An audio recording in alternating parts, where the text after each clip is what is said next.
running in good order. All I Can Get is away sharply and right to the early lead on the outside. Most Distinguished, Any Given Saturday, comes away third. Street Sense is along the rail, and the last horse away is Delightful Kiss. They make the charge to the clubhouse turn. As expected, All I Can Get in Luis Gonzalez. Now clear off to lead by 3. Most Distinguished is second. A gap of 2. Any Given Saturday settles into stride nicely under Velasquez third. 3 lengths farther back to the 2-year-old champion, Street Sense. Racing fourth, about 7 lengths off the pace setter, and 2 clear of long shot Leslie and Muse. 5 lengths farther back to Optimistic Steve, and far back is Delightful Kiss. They turn up the backstretch. All I Can Get has the lead, with Most Distinguished second. 3 lengths farther back, Any Given Saturday biding his time third. He's clear by 4 lengths of Street Sense, racing along fourth. Leslie and Muse is now fifth as they leave the half-mile marker and swing around the far turn. The Michigan bred All I Can Get trying to take them start to finish. Most Distinguished is second, and now Any Given Saturday. Johnny Velasquez lets out a notch, and he's rolling up. 3 lengths clear. Street Sense is now on a roll with a quarter of a mile to run. Most Distinguished strikes to the lead. Any Given Saturday on the outside. All I Can Get is third. Here comes Street Sense, a carbon copy of the Breeders' Cup with a rail skimming trip. In deep stretch, Street Sense along the rail. Any Given Saturday. Here's the matchup. 100 yards to come. Street Sense, Any Given Saturday. Down to the wire. It's Street Sense. Any Given Saturday is right back at him. These two heads apart.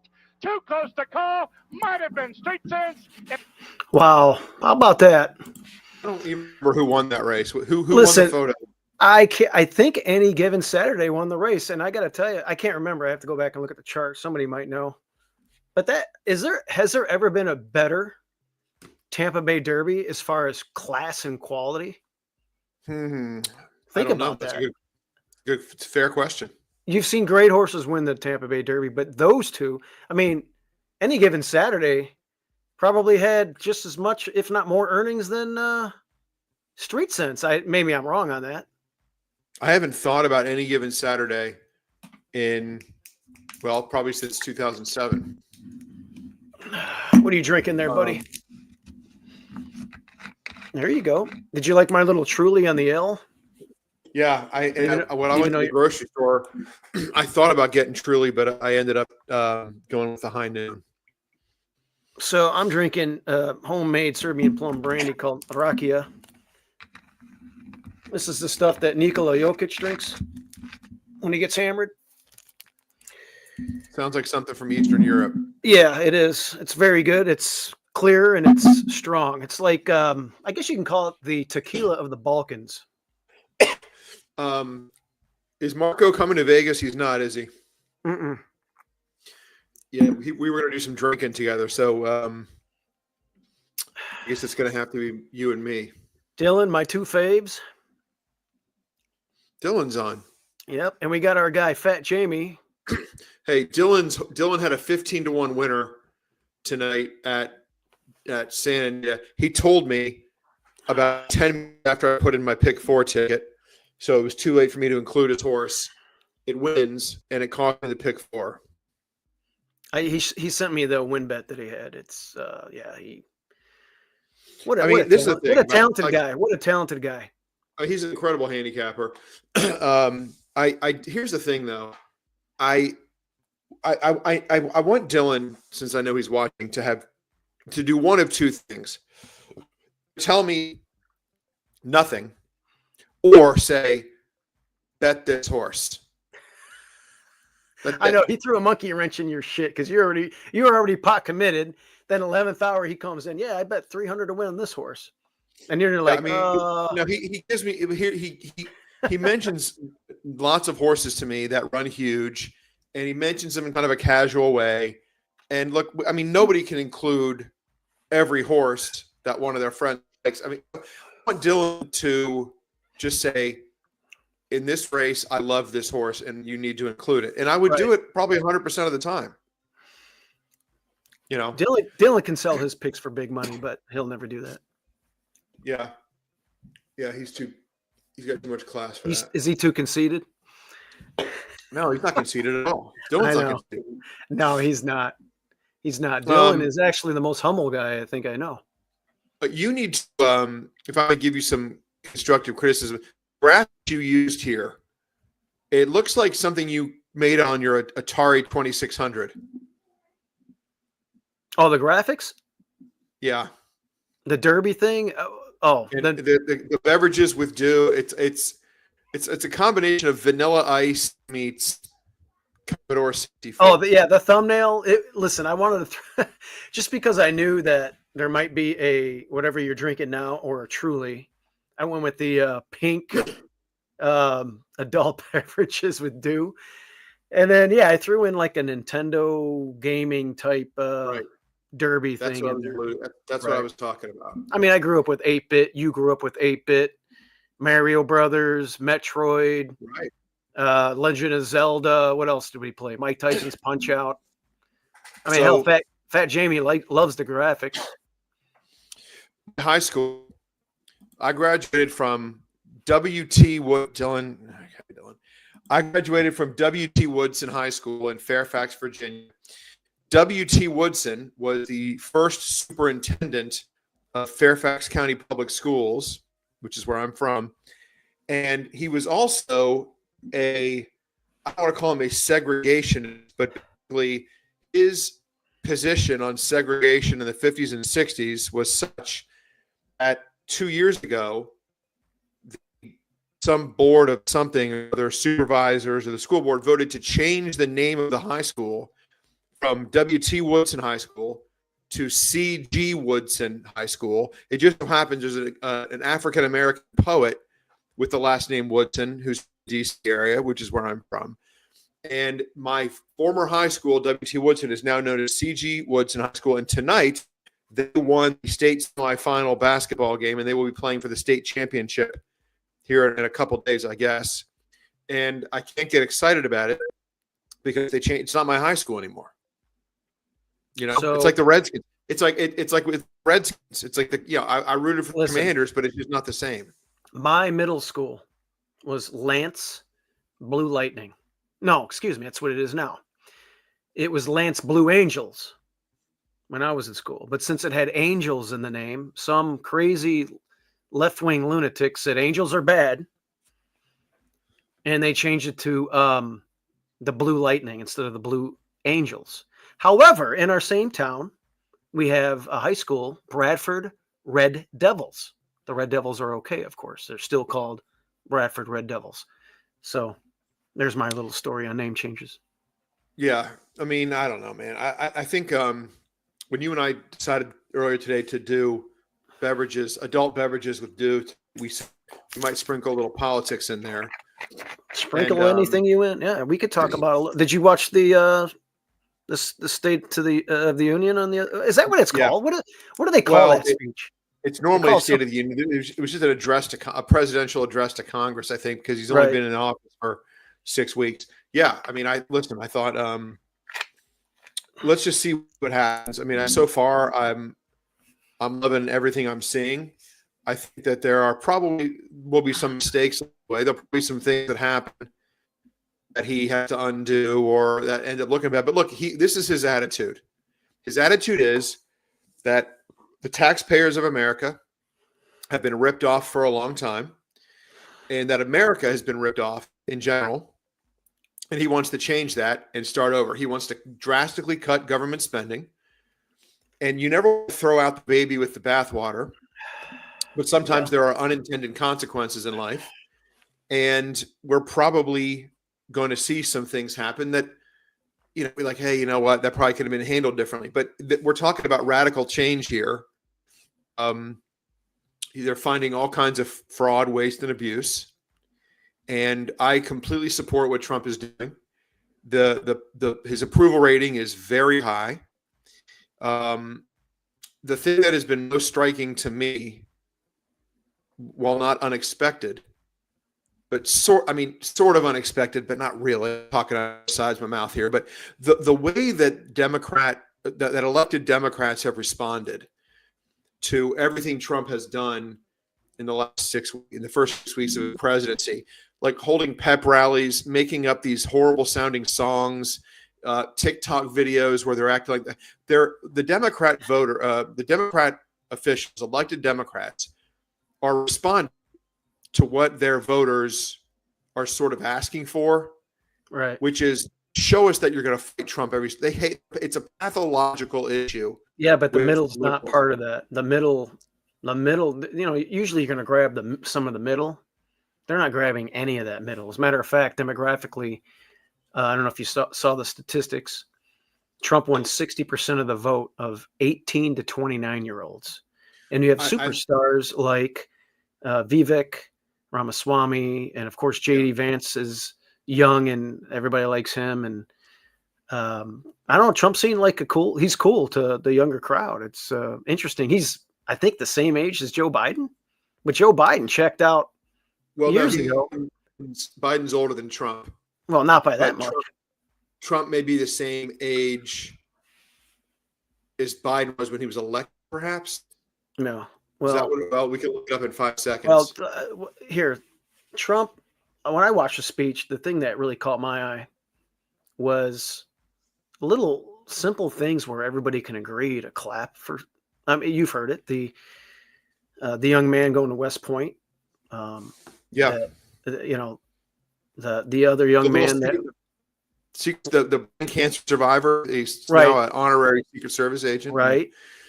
The hostage with his 95-year-old mother that was rotting in a Russian jail that Biden could have gotten out, but got Brittany Griner out instead, or could have got both of them, but left him there.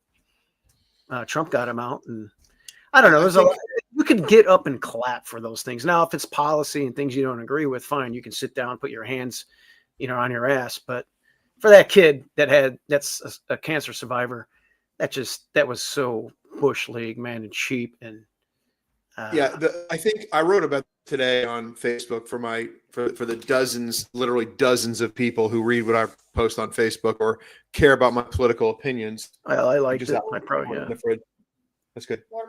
I'll take this one. Put that in the fridge. Thank you. I think the elected Democrats respond to what their voters are asking for, and their voters agree, and they want to see that someone's fighting for them, and they don't have any ideas. Their goal is not to achieve power through leadership.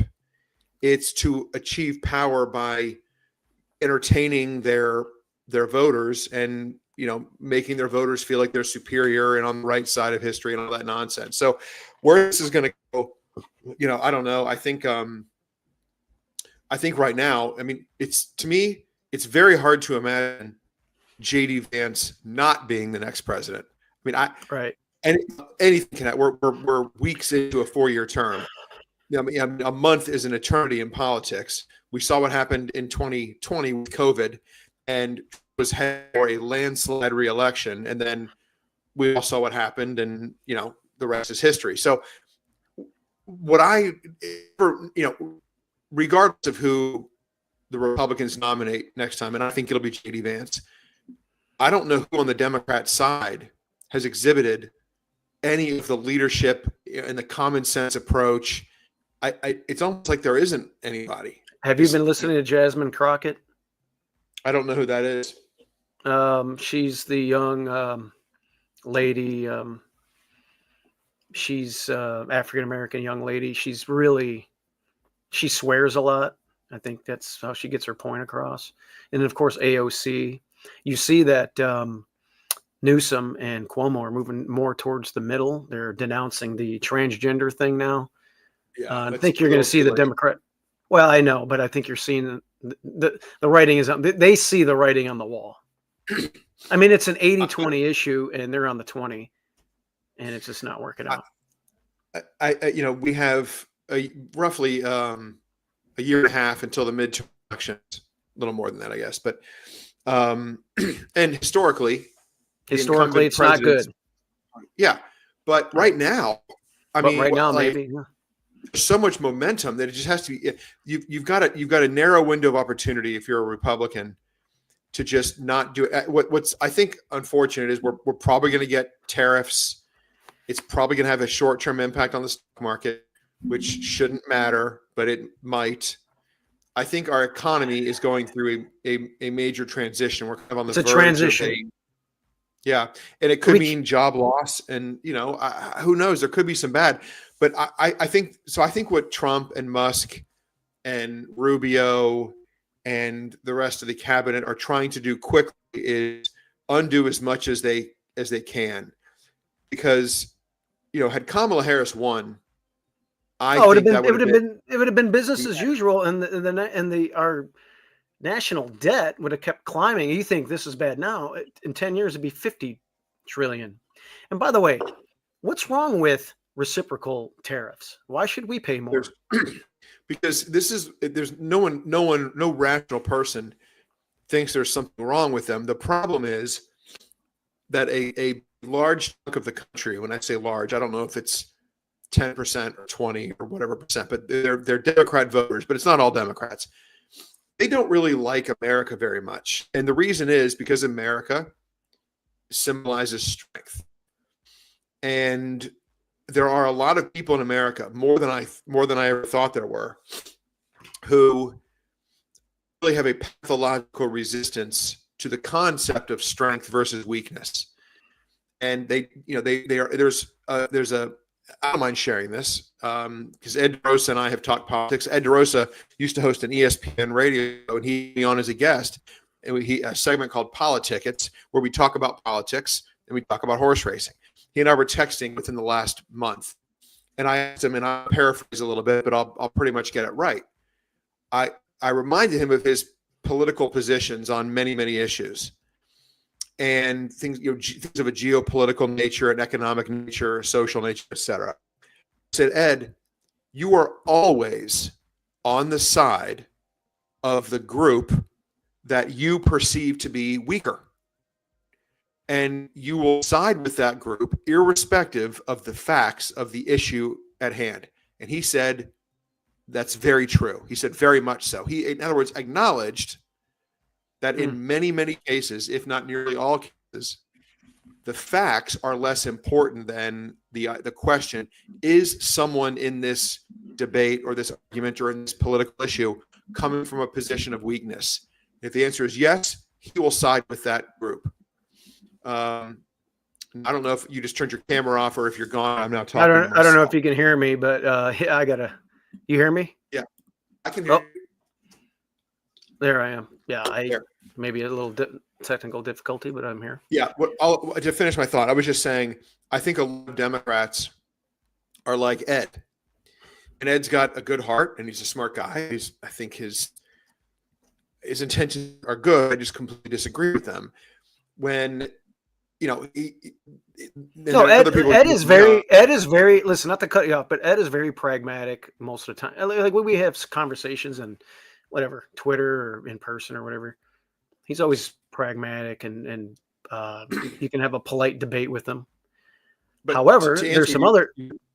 Go ahead. No, go ahead. Well, there's another guy. I don't mind calling him out. He said some crazy shit he works for DRF. Is it Gino? What's his last name? I know who you're talking about. Bacola. Yes. Oh man, his stuff. I mean, look, me tweeting something with a YouTube channel is one thing, but him tweeting something and he works for Daily Racing Form is a whole other thing. I heard there was some talk on our private group text where someone brought up his name and called into question some things about him. I didn't know what that person was talking about, but what did Gino do or say? Well, you just go around the election and look at his wall on his Twitter. It's just, I don't know. For lack of a better word, he's acting like a crybaby. But man, some of the stuff he's saying, it's like, dude, you got nuts. Grab a pair. Let's see if you can grab a pair. I mean, this guy was acting like a bitch. And it's like 77 million people voted for change because the Democrat Party is not the party of my grandparents. My whole family from Chicago were Democrats, except for my dad. I mean, JFK, the whole, just Democrat unions, South side of Chicago, East side, Hegwish. I mean, that's big union Democrat country. Mayor Daley, Old Man Daley, all everything. Ed Verdoliak, my dad ran against him, alderman. But everybody was a Democrat. But the Democrat Party today is not the Democrat Party of your grandparents. It's not even close. Yeah, something happened with the labor, the Rust Belt, the heartland. How I think when globalism took hold here and jobs were shipped overseas, I really think the Democrat Party abandoned their traditional base, and when they did that, they had to embrace what's that? Yeah, and they had to embrace others. They had to, find a different voting block, and that became, not just transgenders and illegals and minorities and all that stuff, but it also became virtue signaling white people who needed to feel like Well, I want they're to doing stop the you right on one thing. thing there. I want to stop you on one thing there. Okay. Trump got 36% of the African American black or African American male vote. It was closer to 20%. I looked that up just yesterday. If you're looking at the total vote, it was probably 20, but I'm telling you, because the females went 8%. African American females went 8%, but the African American male was in the 30s, and then Hispanic vote was 46%. And the unions did not back or endorse Kamala Harris. Well, when the jobs shipped, the Rust Belt jobs were lost, and many jobs were shipped overseas. The union vote moved from being an absolute lock for Democrats to being a little more up for grabs in many cases, and that meant that Democrats had to find new voters. And I think the voting bloc demographic that actually won the election for Biden, which I think was partially stolen, may have been completely stolen, fair and square, as I like to say, by harvesting ballots and changing laws, et cetera. But in 2020, Donald Trump's share of every demographic went up versus 2016, except for one: white men. White men voted.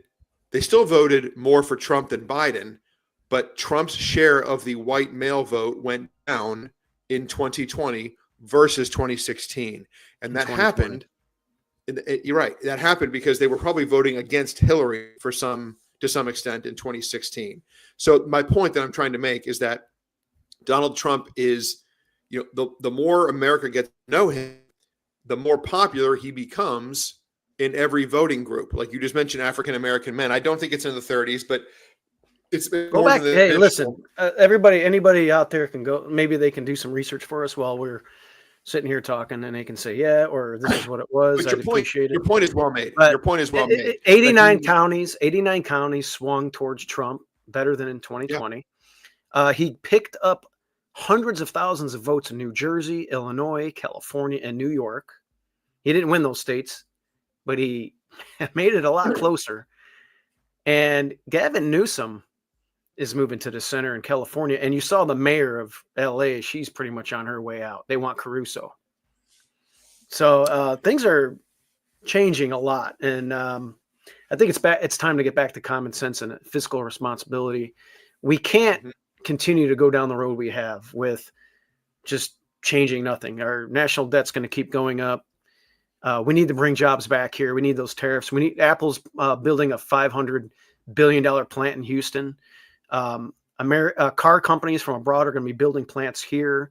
Trump just came out in a speech and said, if you have an American car, you're going to be able to write 100% of that off, the interest, which is cool. I don't have an American car. I have an Acura, but I don't know. Maybe I'll get an American car. By the way, we got to talk on another episode of my next car. My lease is up in 3 months, and I got to get something new. Oh, you leased? Yeah. You didn't go over the miles, did you? No, way under. Okay. What do you drive? I forgot. An Infiniti Q50 Red Sport. It's a four-door kind of sporty. Yeah, Infinitis are glorified Nissans. I think you know, but Right. Infinity. Well, I thought Infinity is a glorified Nissan. Acura is Honda. Toyota is Lexus is Toyota. I think you got it right. Audi is Volkswagen. I mean, I know my cars. Shit. Yeah, you do. I don't know my cars. Hey, we have we've got a pretty massive card. Thank you, Dylan, for saying that. We have a massive card at Tampa tomorrow, Steve-O. We have a huge card. I looked at it briefly. I played a pick 5 at Oaklawn. My single, it was wide. I bet a horse that if it had a competent, well, I don't want to sound like Parker, but if it had a competent jockey, might have brought it home for me, but it ran third. Anyway, the card at Tampa tomorrow, excuse me, that we're going to look at tonight. It's a good card. I mean, for Tampa Bay, I mean, hey, the little engine that could, Tampa Bay keeps chugging along. Nice little card. I do want to segue into that. Lamplighter Jack did get into a race next Wednesday for $50,000. Wednesday. He looks like Lone Speed, and he might be a bet in there. I missed him last time. Are you going to be on an airplane when that race happens? I'm going to be on an airplane as well. Or no, I won't be on an airplane. I'll be at the airport. I'll be watching it at the American Airlines Admirals Club. How about that? Beautiful. We're headed to Vegas next week for the NHC table etiquette. I'm not qualified. Doesn't matter. You can sit there. You got first chance, last chance. You got the buffet. You're going to qualify anyway. They're giving out 20, 25 seats. How many seats you think they're going to give out for the first chance, last chance? It's roughly 1 per 20 entries. I don't know. I don't know the answer to that. I think the bottom line is I'm going to have a much better day than I've been having recently. I mean, don't you think they're going to have 300 entries? Well, I think we already know roughly how many there are. I think I can. There's going to be at least 15 seats guaranteed, maybe 20, or maybe more. for the first 140. It's weird because 140 entries because they have cash in there. So I'm going to go. What I'm going to do is I'm going to real quick see how many entries there are. Because the website is posting the NTRA website. Where are you getting that? NTRA? Yeah, NTRA.com/NHC. Let me see if I can pull it up. Here we go. There are currently 437 entries for people playing for seats this year, and then 249 entries of double qualifiers. There are right now 30 seats up for grabs, 10 to double qualifiers for 2026, and 20 seats for this year. Where are you getting that information? It's on NTRA.com/NHC, and then go over to see the tab where it's go to NHC. Yeah. Left up. NHC. Now click NHC 2025. Okay. Now scroll down to last chance, first chance. There it is. Click on that right there. I like it. And you're in, yeah. And that you scroll down and move around there, you'll see everything. So the tracks are Turfway, 2 races, Colonial Downs, all dirt, by the way. Gulfstream, synthetic dirt, maybe a turf race or 2, and then Fairgrounds. Hopefully it won't rain. Yeah, if it does, I'm going to have to handicap dirt races, which, yeah. So to answer your question, I mean, right now we're more than a week away, less than a week away, but people have plenty of time to enter. I haven't bought my entries yet, so there are going to be a lot of seats up for grabs. I'm going to have a good day. It's got to be. Have you looked at tomorrow's Tampa card much yet? Yeah, I looked at about 3 races, and I wanted you to kind of segue in it. Tom says 2024 saw a record. What? 884 entries. Wow. Well, so wait a minute. So listen, say there's 800. Simple math. How do you? I mean, you have a decent day, Justin. You're gonna easily. I think I'm gonna have to play in that because I only have 1 seat. You could play 4 entries in the last chance, first chance. I'm not gonna play 4 entries. Yeah, I don't know that I'm not sure if it's smart for me to play. I mean, 2 maybe, but Yeah. but thanks for pointing that out. If that's the case, there'll be a lot of seats up for grabs. So I haven't handicapped the entire Tampa card. I thought it'd be fun to do some of these races we've been drinking and kind of making it up as we go. But Hell yeah, man. there are a couple things that I like for tomorrow. You want to go race 3? Race the first 2 races. It's not my jam. They're kind of We don't have to cheaper. look at every race. No. Race 3 is a maiden special weight. This is your jam, a maiden special weight going 6 panels on dirt for 3-year-olds.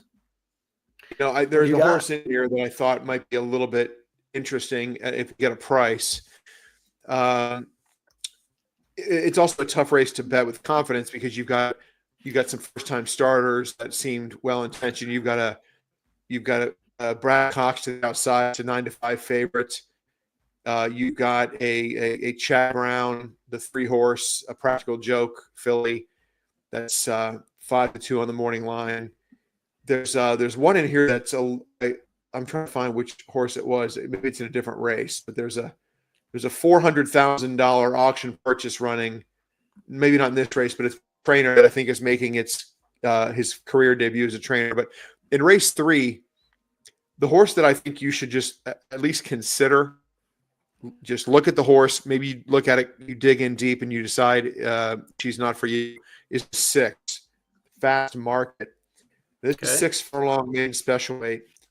This one's coming out of a mile maiden special weight at Gulfstream, where she ran really well. She actually disqualified and placed 10th, but ran a really strong race. It was not a trip of death, but up close, saved ground, and fit really strong in a field that only one horse has run back. The winner was a Pletcher first-timer with Irad Ortiz. The runner-up, Celtic Motif, was a Euro shipper for Brendan Walsh and Tyler Gaffleone.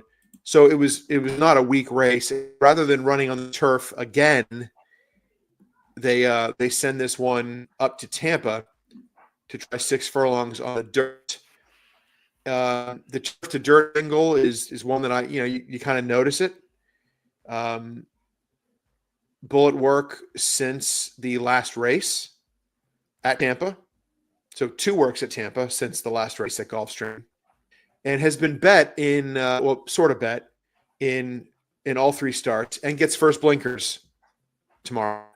So it's forced to, I think, consider where you're going to have 2 first-timers, the 8 for Brad Cox and the 3 for Chad Brown, that probably get the bulk of the wagering attention. Probably not a bad idea to at least consider the 6 and see how you can maybe work that one into your wagers. So I think we'll be forwardly placed. Might not be fast enough to get the lead, but indications are that it's going to be forward. And I think the horse is one to consider at a potential price. Well, that was a very strong race, too, back on the dirt sprinting for Christophe Clement and Visual String, 84 by our speed figure, 1 going away. That could be any kind of filly. So that was nice. And She's a Gamer ran pretty fast in that race. Came back and ran kind of a dull 4th, but big regression for She's a Gamer. But the winner, the firster was very good. That was the best race of its career, 2 back.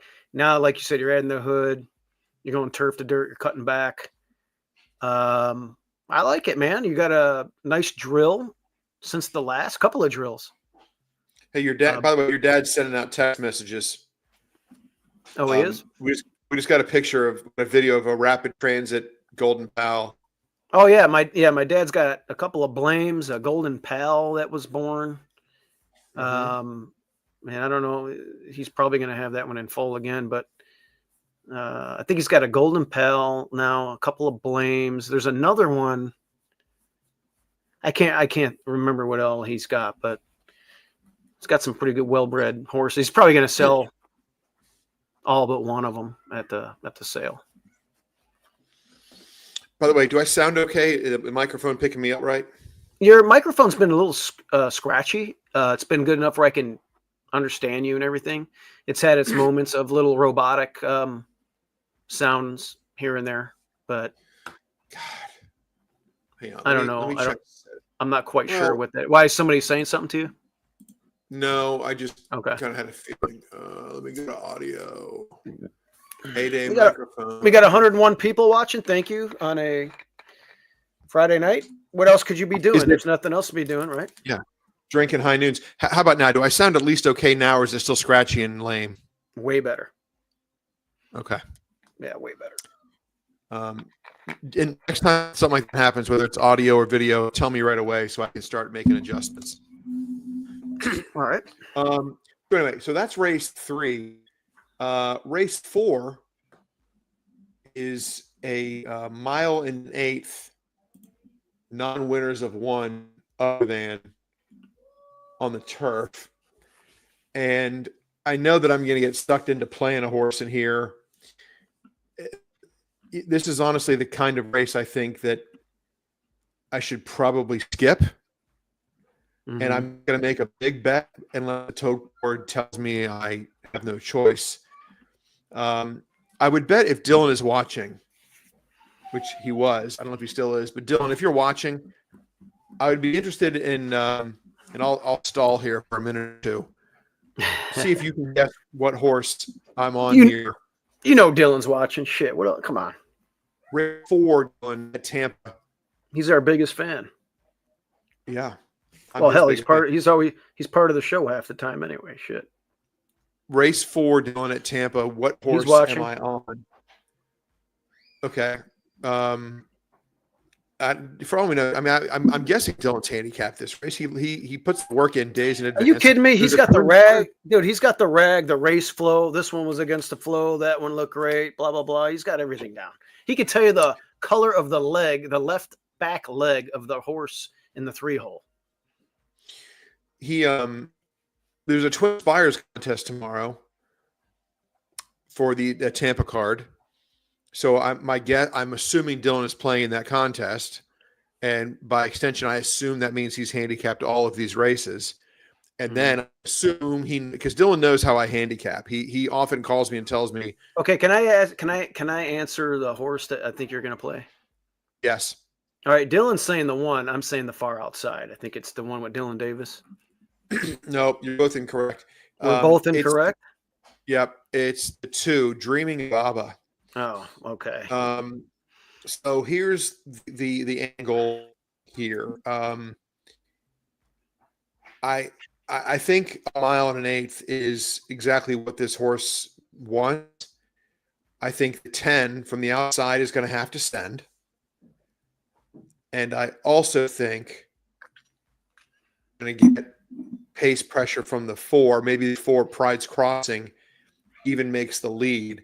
I think Dreaming of Abba can sit right behind them and has a really strong late kick. Now, I'm not saying Dreaming of Abba has the strongest late kick in the field, but at times it's been really solid, especially at Tampa. 4 lifetime starts at Tampa, 3 in the money finishes, no wins, but they're solid. That race 2 back was at this distance, a mile and 1/8, and the winner, seat at the table, was the next out winner in there. And Dreaming of Abba didn't really have an excuse there, but it was just, the top 3 kind of drew off a little bit. And, it was just a good, honest effort. And then last time out, not really. I'm kind of thinking on the idea that perhaps it wants just a little more distance, and I think is live. Now, having said that, you've got the 3, Ali Mara, who's been off a year, has a win at Tampa, ran well in Europe. The is obviously a major factor. The other Chad to the outside, the 4 Pride's Crossing, time on the turf. You have to take this one seriously. The Dam, Key to My Heart, is by Galileo.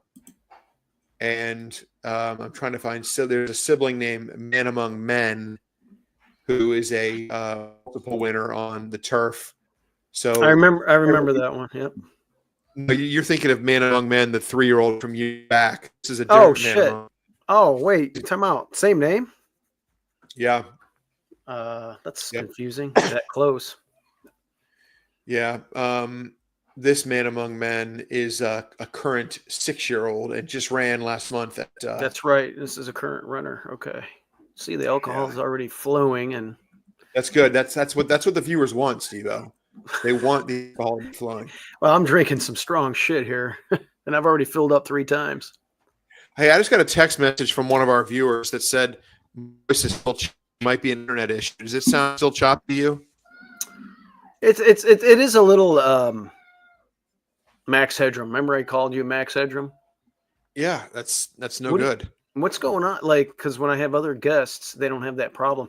Maybe you I'm have gonna to do get like a booster, or are you in a? Well, you guys don't have basements in Florida. Check. Yeah, it sounds good now, but then after a while, it goes. Well, But let's do. We can change audio to microphone internal. How about now? Do I sound any better now? it sounds more like you're in a bathroom. You're about to take a shit, and it's echoing off the wall. Okay. Well, we don't want that. We definitely don't want that. Like, I mean, as long as it doesn't like break up and shit, you'll be all right. check. How about that? How's that sound? I mean, it sounds good to me. Jamie says more booze. It sounds good. Check. Yeah, we could try this for a little bit, and then I'll tell you if it breaks up. I just don't know. I got this. That's right. I should have gotten this cheap ass microphone. That's probably that cheap microphone you got. Yeah. Because it sounds good right now. If you do have a slip up with this mode, I'll let you know. Now Jordan just texted me and said he thinks it's an internet connection issue, not a microphone issue. Yeah, but you sound fine right now. You sound pretty good. No, now you don't. No, I heard you break up just now. All right. Last attempt. Does it sound better? Yeah, I mean, you sound good now. All right. Well, we'll keep it at that. Anyway, so enough about my sound issues. Anyway, so the point is that, with Drinking of Abba, you've got a number of other competitors in here. You got to take seriously the 3 and the 4. The two Chads are solid. The 7 Navarra is Irad Ortiz for Brendan Walsh. That one's a big shot. The 10 even, who's going to probably, I think, have to go to the front with Dylan Davis. That horse used to be a Chad, is now in the Jose D'Angelo barn. So yeah, you're breaking up again. God damn it. Yeah, that sucks. By the way, I like the 10. I don't mind the barn switch. It's as crazy as that sounds. Here's what I'm going to do, Steve. I'm going to log out and log back in, all right? Yeah, do that. Yeah, try that. We'll see if we can get this to work, guys. By the way, if you look at the thumbnail, that's me wearing our jockey's silks. Now, I'm 160 pounds, but yes, I can fit in our silks. So, I thought that's kind of funny. Oh, shit. Good stuff.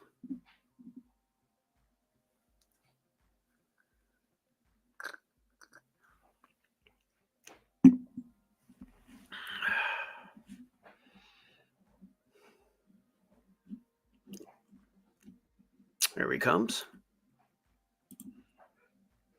All right. I got you. You sure? Can anybody hear me? Yeah, you sound good. We'll work on that.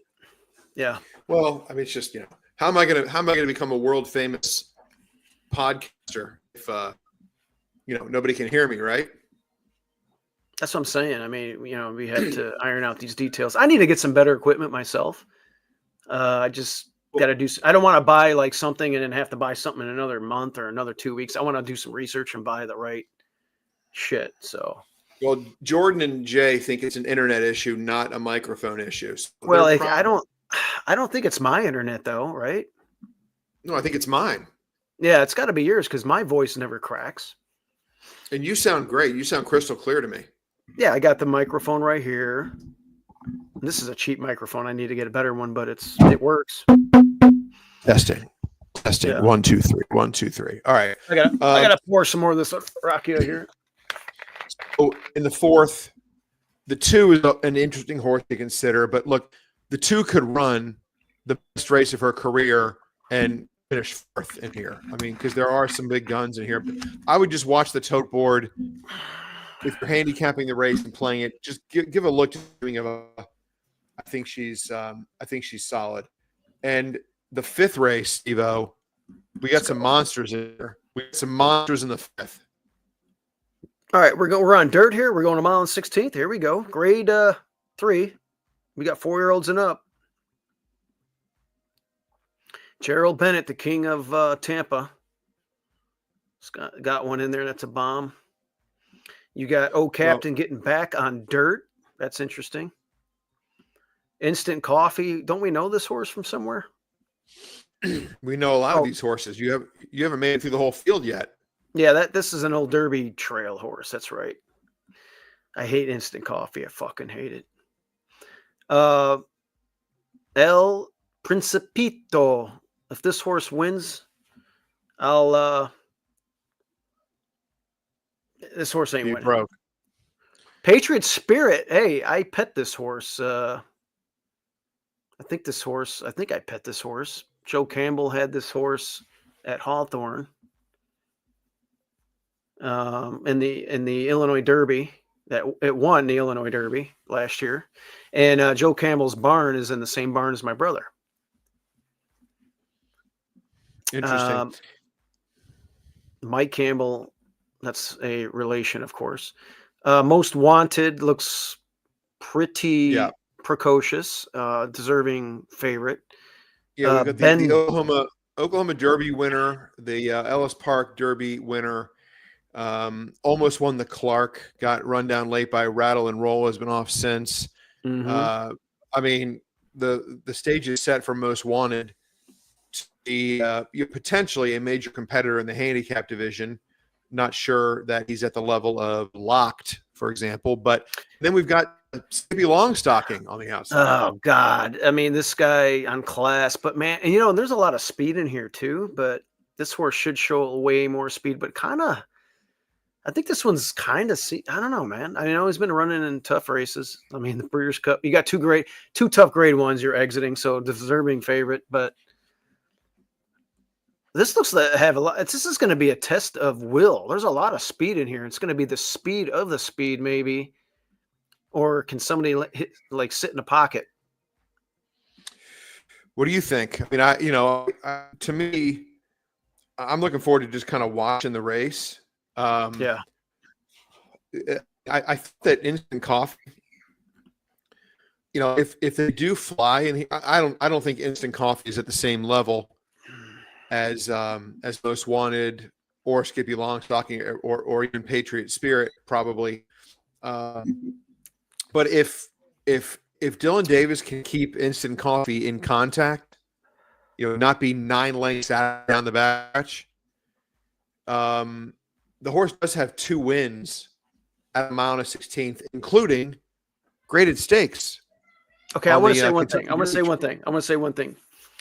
Has this horse, because early on was okay without Lasix, has this horse become dependent on it?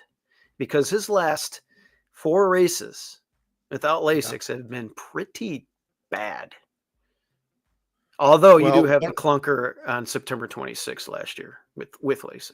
Listen, you've got in the Queens County that was on a sloppy track, and the next time was around 1 turn. The Hooper was around 1 turn.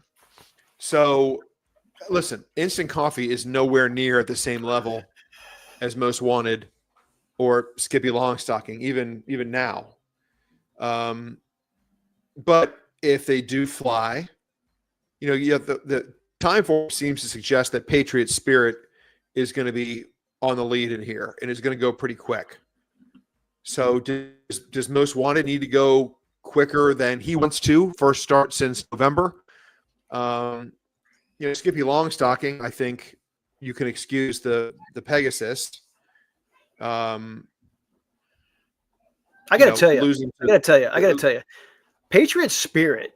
I always poo-pooed on this horse, and I was pleasantly surprised at how well he ran. I think Rich Nielsen picked this horse that day, by the way, at Oaklawn on January 25th. I was pleasantly surprised. He actually ran against a really good field. Liberal Arts, has been decent, and he lost this race by a neck, and that was pretty fast. And like you said, he shows a lot of speed. And look at that work tab locally. I mean, he's liking it here right now. I mean, he won a stake here as a 2-year-old, excuse me. And lights out work tab here. This horse might be sitting on go. The horse is probably going to be on the lead. Erad picks up the mount. Yeah. I might have to talk to the connections a little bit and see what I can find out. Yeah, I don't know. I mean, I'm checking to see what optics would indicate here, and I think optics is suggesting that Most Wanted might be every bit as fast early as Patriot Spirit, and that you could, but I still think you're going to get a quick pace. So it's going to be fast. It's got to be fast, right? I would say my strategy, if at it, is see if we can get instant coffee into the exact or trifecta. That's the game plan. Knowing that it's probably not going to happen, but if they do fly and the race falls apart, you've got a horse that has 2 wins at the distance, graded stakes. Granted, they were a long time ago, but that late time form number is pretty good, and I'm a fan of Dylan Davis. I really am. Anyway, it's an interesting 15-1 long shot. Maybe a Patriot Spirit instant coffee exacta. I don't know. Yeah. Race number 6, a maiden special weight race. Ooh, 7 at 7 furlongs. That's hard distance for a firster. If there's any firsters, I'm against them. And then this is the race. So the 12 horse, $400,000 auction purchase, owned by Spendthrift and Mike Rapoli, is trained by a guy I've never heard of. And as far as I can tell, he's never trained a horse in his life.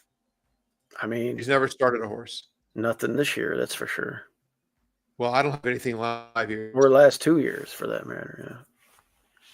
So that's interesting. And picks up IRAD. How's that? Your first horse you ever settle, the $400,000 auction purchase, and you get IRAD Ortiz. Yeah. Why are you starting with this one? It's just for a tidbit, first, new trainer. Yeah, are you considering? No, I mean, I'm probably not playing the race. I wanted to get to the 5 Night Agent, who was bet on debut at Tampa, going around ground on the turf, and had a little bit of a troubled start, but just nothing really inspired me about that horse. So I don't really think there's much here to get excited about. No, I like this angle. I like this angle, cutting back and going turf to dirt. Has a nice move on dirt at Gulfstream on February 12th. Bullet work. For the same reasons why you like that one. The 7 at 20-1 with the blinkers and Camacho looks interesting as well. The work on the 22nd was pretty damn good, and the subsequent work was decent. And it's another one that's a complete. Oh, are they in the same race? Yeah, they came out of the same race. Okay. One of them was 6-1, the other was 35-1. Yeah. And they both just kind of ho-hum efforts. Yeah. Mott's got a firster here for Godolphin out of Flora DeMar, who I think ran in the Kentucky Oaks. Let me see. Yes, she did. She didn't do any running. She second in the she's a grade 1 placed. was Florida Mar. So I would say if you're playing this race, watch the tote board on the 12. Watch the tote board on the 5. Mm-hmm. But again, I think the 5 should have shown more. That's the opinion there. And then race 7, you and I are very familiar with these horses in race 7 because when we were in our Breeders' Cup videos, Mm-hmm. we looked at one of these key races in here. There are a couple in here out of the Pilgrim. That was the race that had. You know what? You want to watch that? Can we watch a replay? Yeah, you want to watch the Pilgrim? Let's watch the Pilgrim replay because we've got 2 horses in here. The in this replay, the 4, who's the winner, and the 8, both run today. Let's watch.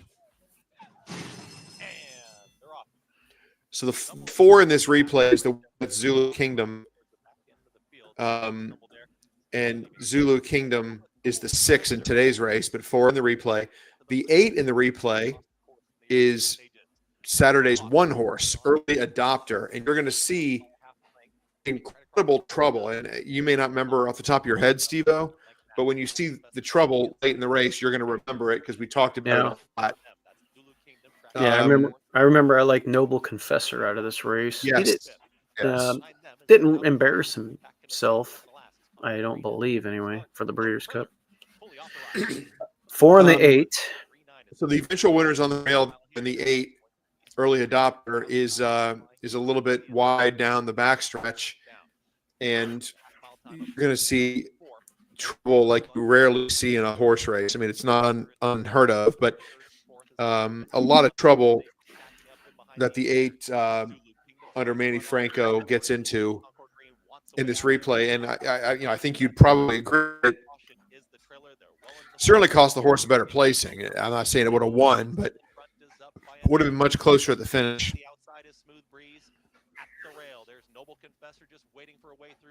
So the 8's now kind of third on the outside of the 1, and the winners in the yellow silks, and Smooth breeze, and here's Early Adopter, and now I mean the 8's just moving like a. I mean, shit! Out. Now the 4 was maybe better. Inside the final 16th, Zulu Kingdom's almost there. Noble Confessor lunging. Zulu Kingdom is the winner. Zulu Kingdom wins it over Confessor. Wow, I remember. Yeah, that was pretty significant. I remember we were talking about that for the Breeders' Cup stuff that we were doing. And then if you want to watch the replay of Early Adopter's last race in November, the Central Park, you can pull that up, scroll up to the 1 horse and pull up the replay for its last race. 8 wide. Yeah. Goes in. The race comes 4, 8, 9. And what you're going to notice here is that the 4, the 8, and the 9 are they're easy to find. They're kind of at the back early, but you'll see that Early Adopter, the 9 in this replay, goes really wide into the first turn and definitely loses ground around both turns to the 4 and the 8. 4's on the rail, the 8's last and is saving ground, and if you notice, the 9 goes really wide into that turn, while the other 2 are just sort of saving ground. And then at some point, we're going to just take the Zenyatta route, huh? Yeah, the Early Adopter goes very wide, turning for home, and really, really kicks on nicely. You might say like, well, the horse has no speed. It's going to be pace dependent. I don't think that's true. With Tyler breaking from the rail. One thing I will say about Tampa, they break out of that chute. Yeah. And sometimes you see horses break from the inside, getting traffic early because everybody's kind of coming over pretty quick. Anyway, back to this replay here. The 4 has already made its move. And, Early Adopter, the 9, is swinging wide. Just can't quite get to the 4. The 8 saved a lot of ground as well. Rallying from far out, early adopter is lifting, but has a lot of ground to make up. And here's Jack and Jim. I like the energy. Jack and Jim flying and down Right, there. the horse is just running. Sounds like a plan. Early And adopter, the other horse. it's Jack and Jim who got the jump. Jack and Jim Okay. almost there. Jack and Jim wins the Central Park. I mean, Looked like Smooth that Breeze was. in that photo with early adopter. Let's see how that. You know how I love gallop outs. 36.42 seconds in the Central Park. Yeah, I mean, they all galloped out. Honestly enough, it came home in that race. Did come home fastest of all in there. Came home in 23.21 seconds, slightly faster than Smooth Breeze, who was second. Well, we should save some ground. We've been 9 of 10, 8 of 8, 7 of 9. We've been wide all the time. We finally get a middle in post while we're on the rail. So, what do you make of the blinkers? Well, I mean, I think the horse was a little bit out of it in the Central Park, a little too far back, and they're thinking, wants to, they want to keep it closer. Flavien Pratt ends up on Zulu Kingdom. Well, I guess you we can't watched blame him. just a minute ago. I guess you can't blame him, right? Or no? 2 Chads, yeah. I mean, he had his pick. Yeah, you would think so. But I think if we're going to get 6-1 on early adopter, and I think we will, because Reagan's wit, we didn't even mention Reagan's wit. Reagan's wit is serious. I mean, well, that last race jumps off the page, really does. That's what your gal, Sherry DeVoe. Fairgrounds has been kind of quirky, and I don't know what you can draw from it. But even the career debut at Ellis was strong. So Reagan's wit is a serious horse. He's going to bet. I would just watch the tote board on the 1. Don't we get every bit of this price? Zulu Nation's going to be, or Kingdom, I mean, is going to be what? 6-5, 7-5, and then the 4 is going to take a little money, like you said, off that fast race. Who's the 8? The 8 and the 9 are both going to get played. Well, the 8's got some decent time forms coming in, making its 3-year-old debut, and they always grow up and are faster. And you got the connections that know how to win with these horses. So we're going to get an overlay. Yeah, because and the 9's going to go. There's no question about that from that outside post. It's a serious racehorse, but optics kind of says that the 9 goes. It loves Zulu Kingdom. Versus, we didn't talk about the 7 versus, I'll tell you, optics does not love, and if Emily's watching, she's rolling her eyes. As I'm saying, does not does not love the 1. I mean, it's got a circle instead of a square. Yeah, it's a small circle. It's not. It's a small circle. Ugh. You want that? That small circle is better than a big circle. I thought we wanted a big square. No, you want big square or small circles. Okay, so small circles are better than big circles, but big squares are better than small squares. That's correct. Got you. See? But I think early adopter just visually, I think it's going to be a little bit of pace in here, because I think the 9 wants to be on the lead or up close and it's from the outside, it's going to have to go. Well, the 9's, it's got to go for whether you're in the 1 hole or 9 hole. I mean, you got to go from out there. You're going to get hung, so you got to make up your damn mind. The 8's coming from across the pond. They're never ever in a hurry, and it looks like that one. Well, it showed that it led, then it was held up, and it was outpaced. I don't know. That one just kind of runs weird every time. I'll be right back. 1 sec. Yeah, the 7 pressed the pace a little bit. A length off wide. And it's also entered on the 20 or on the 9th, which is Sunday. So the 7 might not even run here. The 5 is a bomb, and hell, they just broke their maiden wiring from the 12 hole. You got to think there's no reason to grab now. So the 5's going to go now. I'm really annoyed about the microphone business. Yeah, it's annoying, man. You got to figure that out. The 5's going to go too. Look, they just broke their maid. They're going to go. I mean, the 4, a good surface, fairgrounds is a lot different. I don't know. What did it beat in there? I mean, it did run. Actually, it beat a horse that came back and won. The 4 is strong.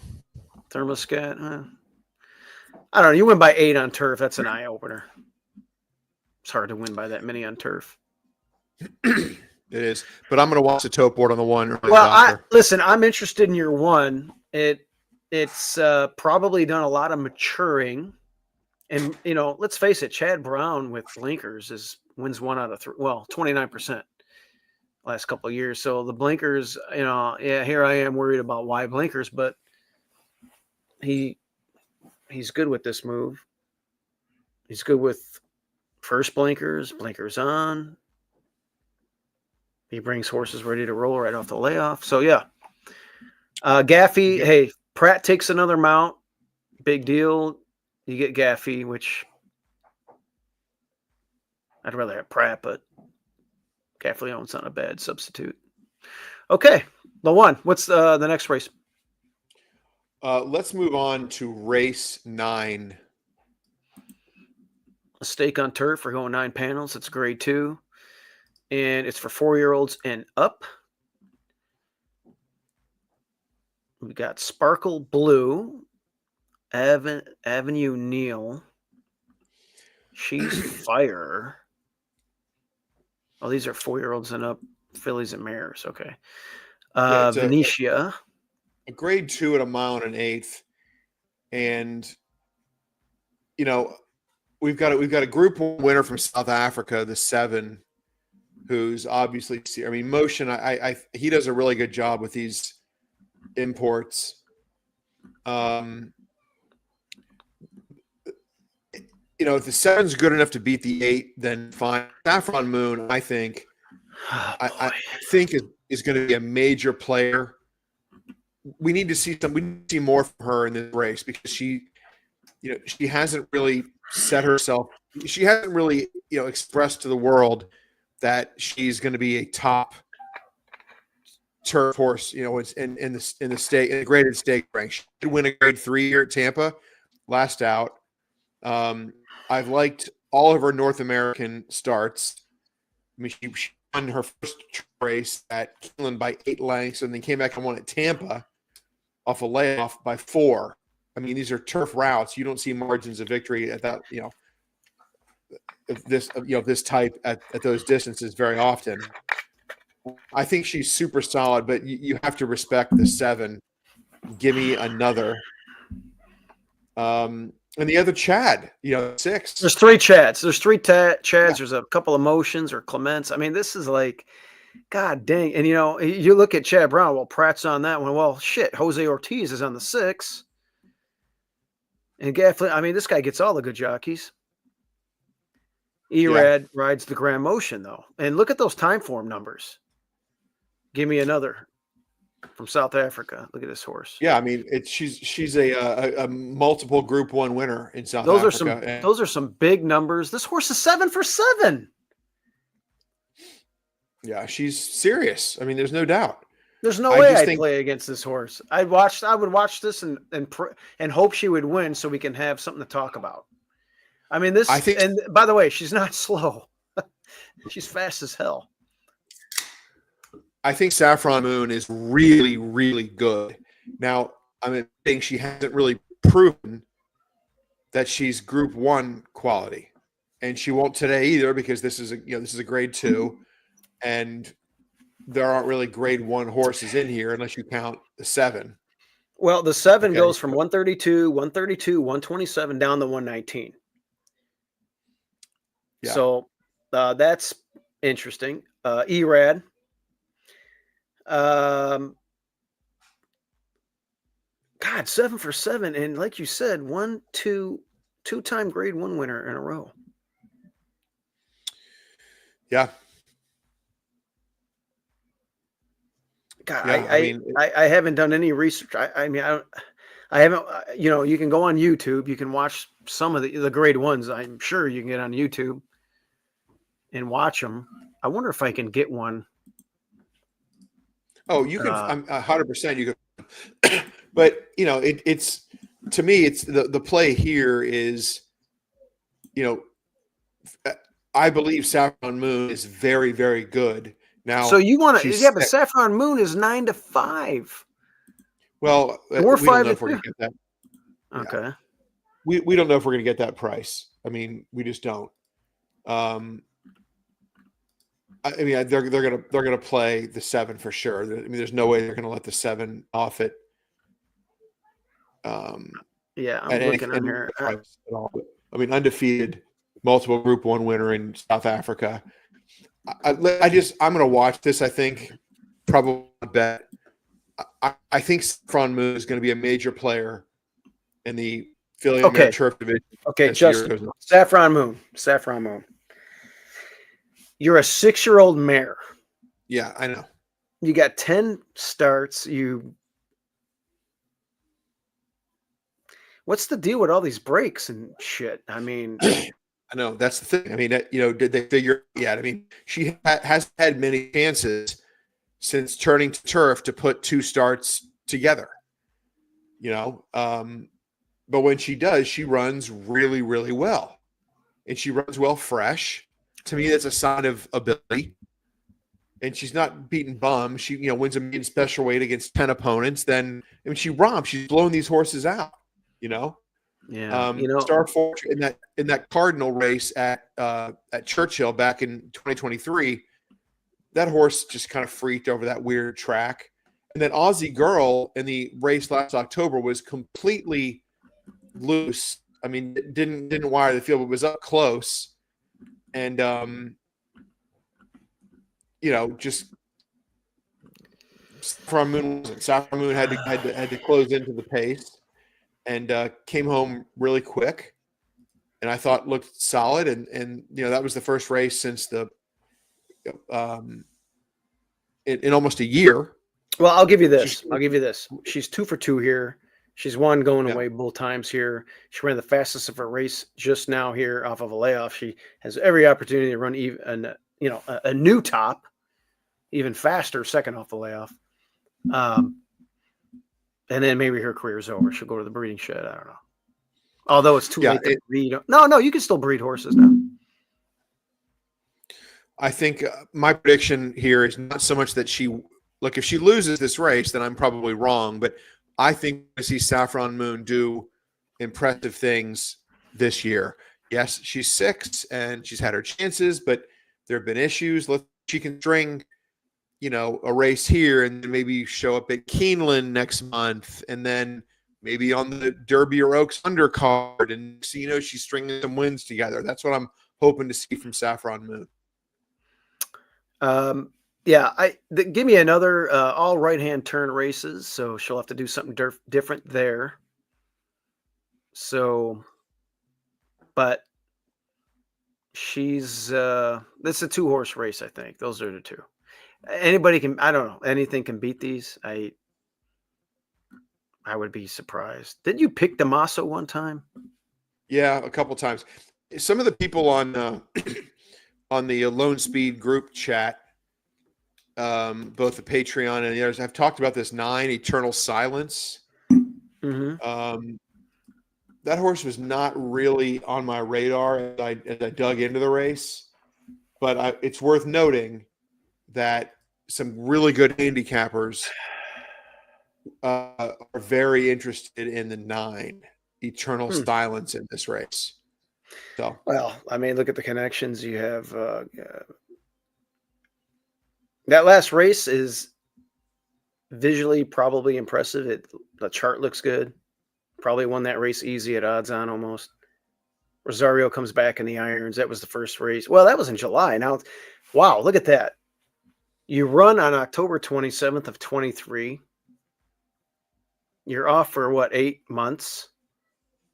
mm-hmm. You win, and now you're off for another 8 months or whatever it is, and 9 months. Oh my God. Huh. Yeah.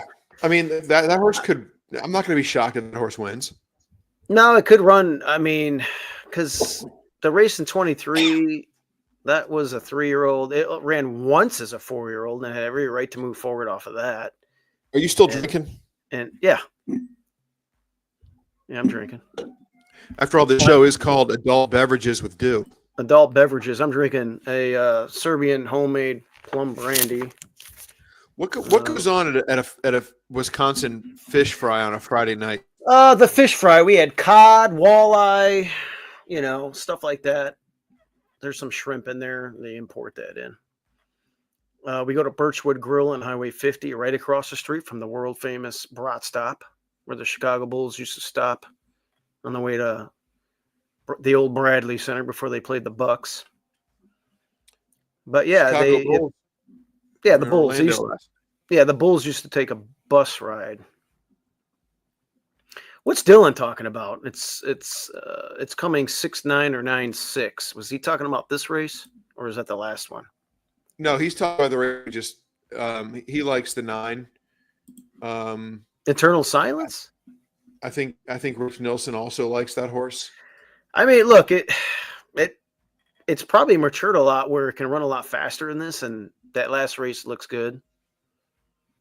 So whatever. And then the 6, I mean, okay. That one's making a 4-year-old debut. That one ran pretty fast as a 3-year-old. Okay. Okay. Yeah, listen, that wouldn't surprise me at all. I'm sort of partial to Saffron Moon. I've He's talking about race 7. What was that? Race 7, Dylan. What the? That's the one where I had early adopter. I missed it. All right, so we like the one in there. Is that what it was? And that's the horse I think. All right, Dylan. That's Sorry, I missed you. Yeah, Dylan. Sorry, I missed you. Like Zulu Kingdom. He's talking about Zulu Kingdom and Dream On in race 7. I think Okay. the favorite. Good. Right. Good. Well, no, the 4 Reagan, but yeah. I mean, not going to surprise me at all if he's right. All right, listen. My angle on early adopter is that he hasn't really had a good chance to show his ability, and he's going to run better. But wrapping up race 9, the Hillsborough. I'm gonna give me another. That's me.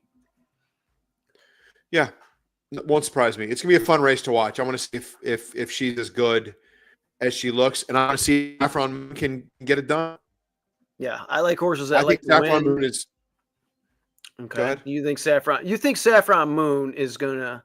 I'll get horse for course, 2 for 2, best race of its life, second off the layoff. I don't think Saffron Moon will be favored. Okay. That's my prediction. So the 7 will be the small favorite over Saffron. It's going to be what, 3-2 over 8-5 or some bullshit. Maybe. All right, that's probably it. You want to go on to let's go to race 10. Race 10. The we have back-to-back turf routes. Actually, yeah, back to back. Yeah, that's nice. That's right up your alley, man. Well, sometimes it is. Lately, nothing's been up my alley. But yeah, so this is for 3-year-olds at 1 mile and a 16th. I'm familiar with most of the horses in here because I play turf routes a lot. So they're,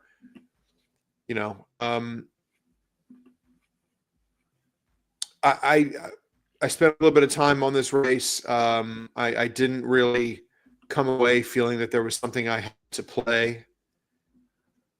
I'm slightly interested if we're going to get a good price. Okay, wait a minute. Okay, yeah, go ahead. No, I was just going to say, before you say anything, I don't see a lot of zip in here. Am I wrong on that? Well, let's check and see what Optics says. Yeah, take a look at that, because to me, the outside horse, little light bulb went off there. Now, that was with Lasix. It's not going to get it today, which, I don't know. Maybe I'm looking into that too much. And then you have the 6, Now they're taking the hood off of it, the 6 won twice with the hood on. Now they're taking the hood off. Somebody explain that to me. I don't know, but what does optics say? Optics suggests that you're correct. It's certainly not going to be a scorching pace. Okay. You know, that's in terms of pace. That's what it would indicate. I think the horse that sticks out on optics would be the 9 Nitrogen. It's a Nitrogen is a huge Q1 square. Okay.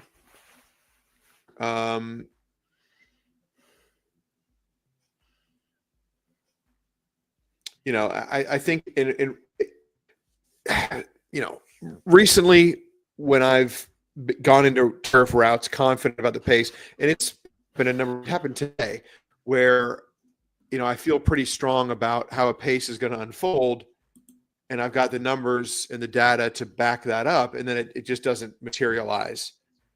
So yeah, I mean, in here you don't really see anything that's going to go through a scorching opening quarter. At Tampa, it is not easy to walk the field in a turf route. I'm not in any way saying it's impossible. We see it happen, but it feels like it's much harder to do at Tampa than, say, Gulfstream. So, you know, I race like this, I would probably try to find something that's going to be forward-ish and save ground. Something kind of been on the pace. Who that's going to be? You know, What do you make with the what do you make about the 6 winning back-to-back races, one on synthetic, one on turf, okay, with blinkers? Won both of his races with blinkers. And Brendan Walsh takes the hood off. Yeah. Is that well, I can see, I just I don't know. It's just, to me, that seems like unless there's like a work where I could see like, hey, they took the hood off. The works look okay. Nothing jumps off the page. To me, I don't get that. Man, I don't know. Maybe I'm just overanalyzing. So whose optics to me indicates the 12 is going to be forward. Yeah. The 9 will also be forward. Who is going to be on the rail just behind the leaders? Who's going to be on the rail just behind the leaders? Well, there's a horse that's stretching out. I thought there was a horse stretching out. Maybe I'm wrong on that. The 5 is a bomb that ran in kind of a fast race early. Who's going to get the rail behind a couple of speed ball? I mean, there's really not a speed we kind of established, right? Yeah, it does not appear that it's going to be the 6. The 6 is going to probably be able to do what it wants. It's going to break. It's going to probably be able to get the rail on the inside horses. All these inside horses aren't very quick. So I would think that the 6 can break, get to the rail, and just kind of save ground there if anybody wants to go, or just keep going, even though they're taking the hood off. Mm-hmm. What do you think? Where is the 7 going to be early? I think forward-ish, but maybe is that horse going to lose ground? Yeah, I don't know, man. I know you do have Pratt, but damn. Can Smart Union win 3 in a row? Smart Union. It's the one. Where we're in the one. I mean, Smart Union is okay. All right. Undefeated a mile or longer does have a loss at 7.5 against Stakes Company at Gulfstream in the wait a while, but was up against it in there. 11 hole. No, the one. Yeah, Oh, the yeah, one was, yeah, you were in the yeah, 11 yeah, hole yeah. that day. Right. You didn't have a chance. Yeah, from the one hole, you're going to be able to break clean. You're okay. So you wanted me to answer your question by saying the one, maybe, Well, as far as who's it's the going to one. be able to save ground early and get a good start and save ground on the rail. Well, yeah, the one definitely it should be able to do that.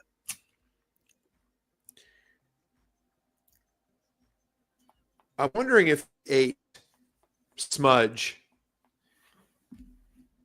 can going into clubhouse turn, and this because we got that dog leg coming out of the chute. Mm-hmm. Can the 8 get the rail and be just behind the front runners? I don't think he can get the rail on the 6. Now, Dylan Davis. No, listen. The 6 is going to go to the front. We said. Okay, What I I'm see. saying. Well, I think the 6 12 doesn't the 12 gun. Doesn't the 12 gun from out there? It has no so. choice, and maybe I don't think the 12 has any chance to win, even though it's a Mike Maker and a Rosario. But from the 12 hole, I think they have to use too much of the animal up. There's a long run. There's a long run to the clubhouse turn. Okay. Because remember they break that dog leg, so you got plenty of time. Is the 12 going to get the trip of death on the 6? Is that what you're saying? Very possibly. Okay. And then can the 8 get the rail or at least save some ground behind the leaders? Well, the 8 can outbreak several of these horses on the inside. Absolutely.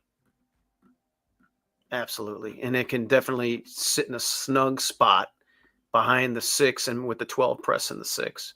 It could be sitting third early on the rail. Yeah. Dylan Davis, I respect a lot. So that's my long shot of the day at Tampa. Try to get the 8 Smudge in your ticket into your try. Yeah. Comes off a bullet work at Palmettos. Boom. Like a series very strong works. 3 very strong works since the January 19th race, the maiden breaker. By the way, Mark Cassie's been on fire everywhere. He's shipping into Oaklawn, winning. He's winning over here. He's winning everywhere. Can we watch the replay? Which race? The December Smudges, number 8 Smudge, the December 8th race, where she broke from post 11 and 12. Let's watch it. She's the 11 horse in the replay here. Okay. It's not good to be wide at Gulfstream, especially when they got those rails out like that. They're off. From the middle, Tam I Am gets the first call and tries to clear some inside traffic in between horses forward deploy. Yeah, I'm already hating it. Yeah, she's rushing up. I mean, at this point, if you bet the horse, you're like, yeah, I don't. Well, no. Okay, so we're saving a little bit of ground. I mean, that was not a bad move by Joe Bravo. Yeah. Well, to save some ground there. I mean, that more jockeys should do that. Yeah, it wasn't too bad. No, it's just tough out there. It's tough in the 11 hole. At Gulfstream, especially. We finished a good 4th here, correct? Yeah, the real strong close. So right now I see we're about 4 wide. We're in the red cap. We're widest of. You're way off the rail. Yeah, we're way off the rail. Yeah. So does Turfway Park still do Trackus? Wish they did that at Gulfstream or other tracks. Okay, now Jersey Joe's asking a little bit, and we're starting to respond, and we're making a nice move here from the 3/8 to the quarter, but we're getting pushed wide. So we were wide throughout. A lot of ground loss. Yeah, wide throughout. A little bit of a slight little bump there, but we're running with energy to the wire. Boy, this is an impressive race, considering how wide we were from the first turn to the backside to the far turn, and then really running all the way down to the wire. And we look blanket photo finish outside of the winner. Could have got second. a blessing. Got fourth. Floyd, who was that? Ford I gotta be deployed. honest. That's a better than it look. That's a good race. That's a good race. So I like that. So then that's play the 10th. I think we try to get the 8 smudge into the trifecta. Yeah, why not? Why not? That was its only turf race. It really, it lost all chance at the draw. It was wide throughout. It's come back. It won on the synthetic. It's worked well, like you said, on turf at was that Palm Meadows. Mm-hmm. So look at that work too back around those dogs there. 59 is that 50? What is that? 50? What is that? 58? No, the most recent work is 47 flat. No, I mean one before that is two back. 50 and 4. I mean, I don't know how that's 4 out of 32, but that's a fast fucking work. Well, the dogs were out, and it's. I mean, it's still good. It's still good. I'm going to check. I'm going to pull up here on Formulator. So this Last is this is a very interesting horse. Look, we're not telling you this horse is going to win. Well, at least Justin's not telling you it's going to win, but why not? These are young horses and second race of its life on turf. Who are you afraid of in here outside of the favorite, the 9? And I'll tell you, the last workout for the last workout, Steve-O, of 47 flat.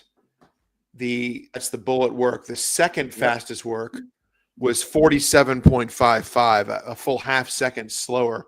Most of the workouts were in the 49 to low 50s. So that was a very fast work. Now, you if you're not watching the work, you don't know. I don't. Yeah, I know. I know. Well, you've seen me with Oaklawn, like play some of the work. Sometimes you can look at it and you can tell. Sometimes you could tell sometimes. Sometimes, whatever. It's a Sunday, morning with a cup of coffee. You don't know what the hell I'm looking at. But when you work like this and you're telling me 47.55 is the second fastest and you have several at 49 to 50, not to mention that replay where you were wide again with a lot of energy in the lane. And by the way, Dylan Davis comes back. We got any comments, viewers yet? We might. No, I don't see any comments. Are we not popular anymore? We got 173 people on a Friday night. Hey, you guys, listen. If you guys can do me, listen. I got the Lone Speed hat over one of my shoulders here. If you guys, first of all, let's talk about Justin's Lone Speed Patreon group. Justin, what can you tell us about the Patreon group and what you got going on there? My picks have been dog shit recently. I've given out. It's not what we were looking for. There's more than just picks. Yeah, it is. But I mean, listen, I gave out. We did here on the show. We had 16-1 winner to end the weekend last weekend. And we've had a number of horses run second. I posted my tournament picks today on Patreon, and I went long shot hunting today, and it was the wrong day because it was a pretty chalky day in the contest world. So I didn't have a winner because I was kind of going for prices. Well, there were 250 entries or something, and they're giving away one seat. So I beat 250 people, and so I was like, look, I'm going to have to get lucky with a couple bombs, and no bombs came in. So right now, for the next 3 months, I've lowered the price of the Patreon. I tried to make it free. The Patreon wouldn't let me, so it's only $1 right now. We'll bump it up for the summer, but I need to get my head right and stop running second. I mean, you were following my contest plays last weekend through 6 races. I had 5 seconds. Yeah, And you know what? I listen. I was your biggest fan for the last 2 races of the $75 NAC game. I think it was a $75 NAC game last Friday. It was, yeah. And you had that 30-1 shot at Aqueduct, which I hate Aqueduct.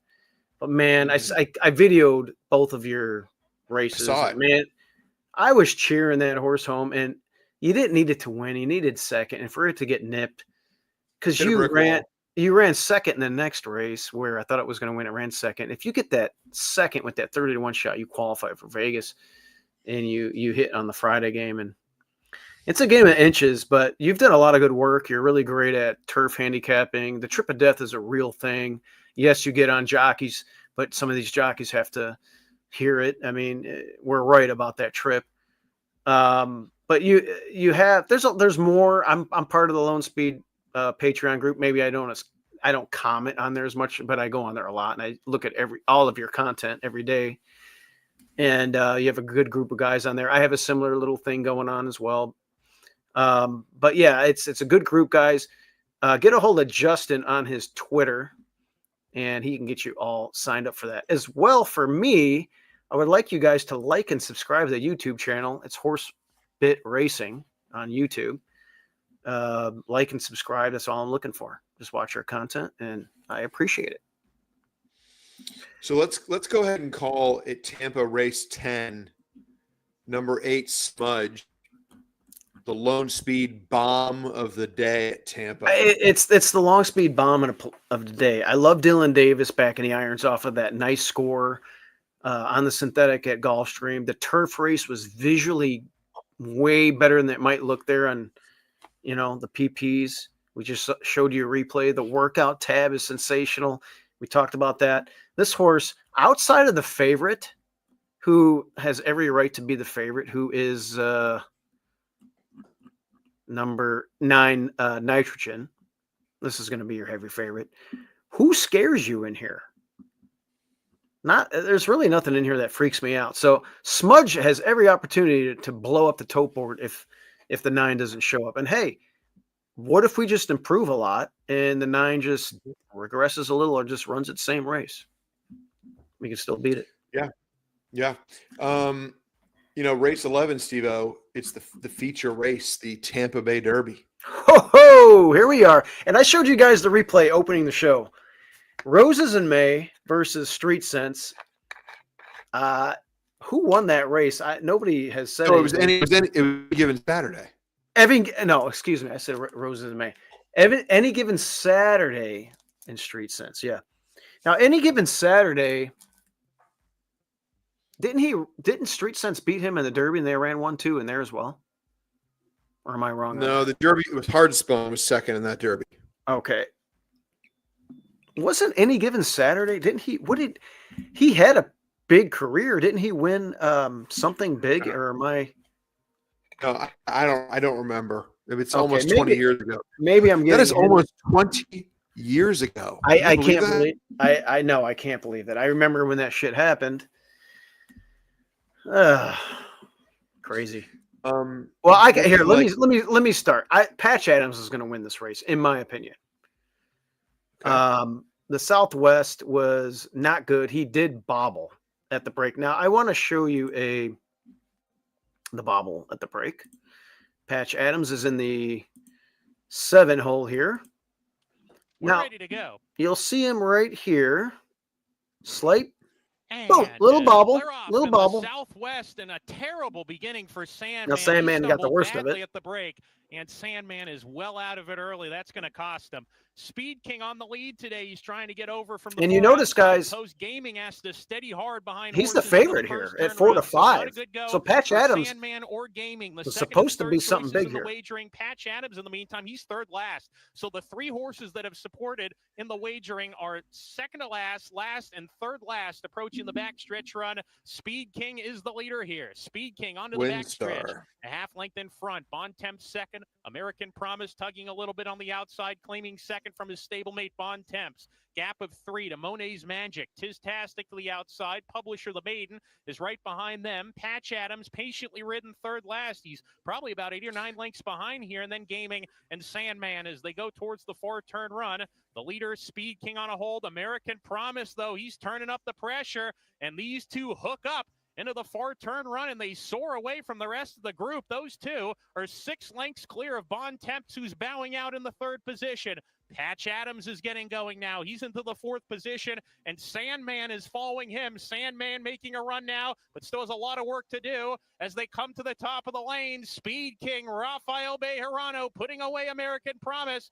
And Speed King says, come and catch me if you can. Speed King down the lane with a 3-length lead. Look at Sandman after the bad break. He's run a tenacious race. And Patch Adams, they're moving after Speed King. Speed King, 16th to go. He's 2 ahead. Sandman trying to get him. Speed King holding on. Sandman trying to dive after him. But it's going to be Speed King. Speed King all the way in a superb Now- effort. He took him all the way with all the pressure. Sandman, That he day also there, ran Justin, well. Second, I expected Fitzpatrick, Patch Adams to be a lot closer. I picked Sandman in that race. I had a $1,000 win bet on that horse at the Sam Houston tournament.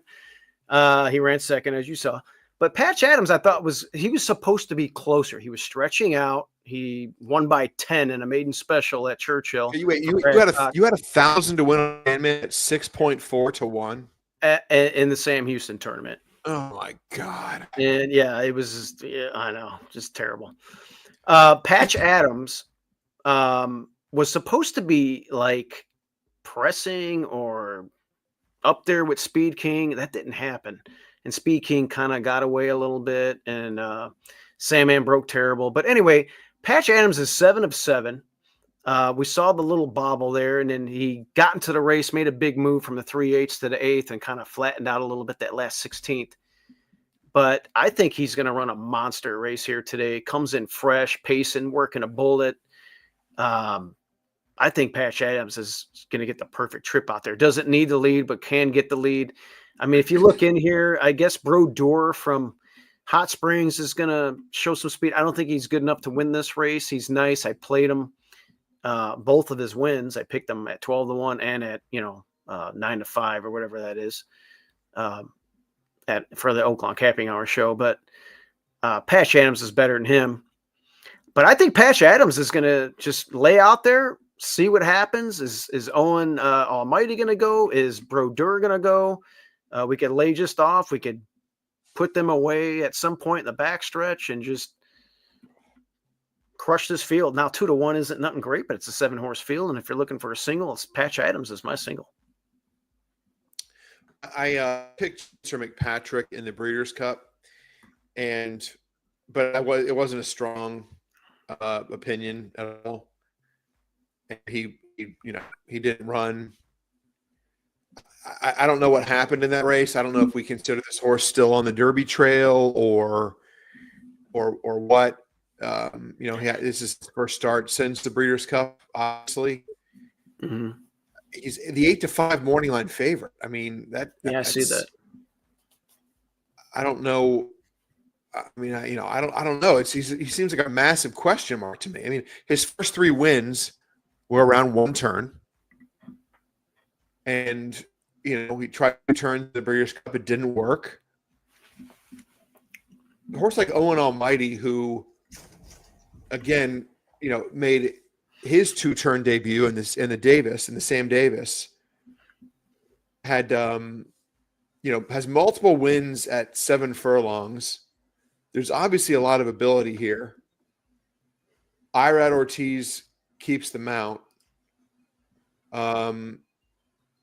This horse is going to be forward, obviously. Mm-hmm. Couldn't get past Don Hancock last time out, but again, that was Owen Almighty's first time going 2 turns.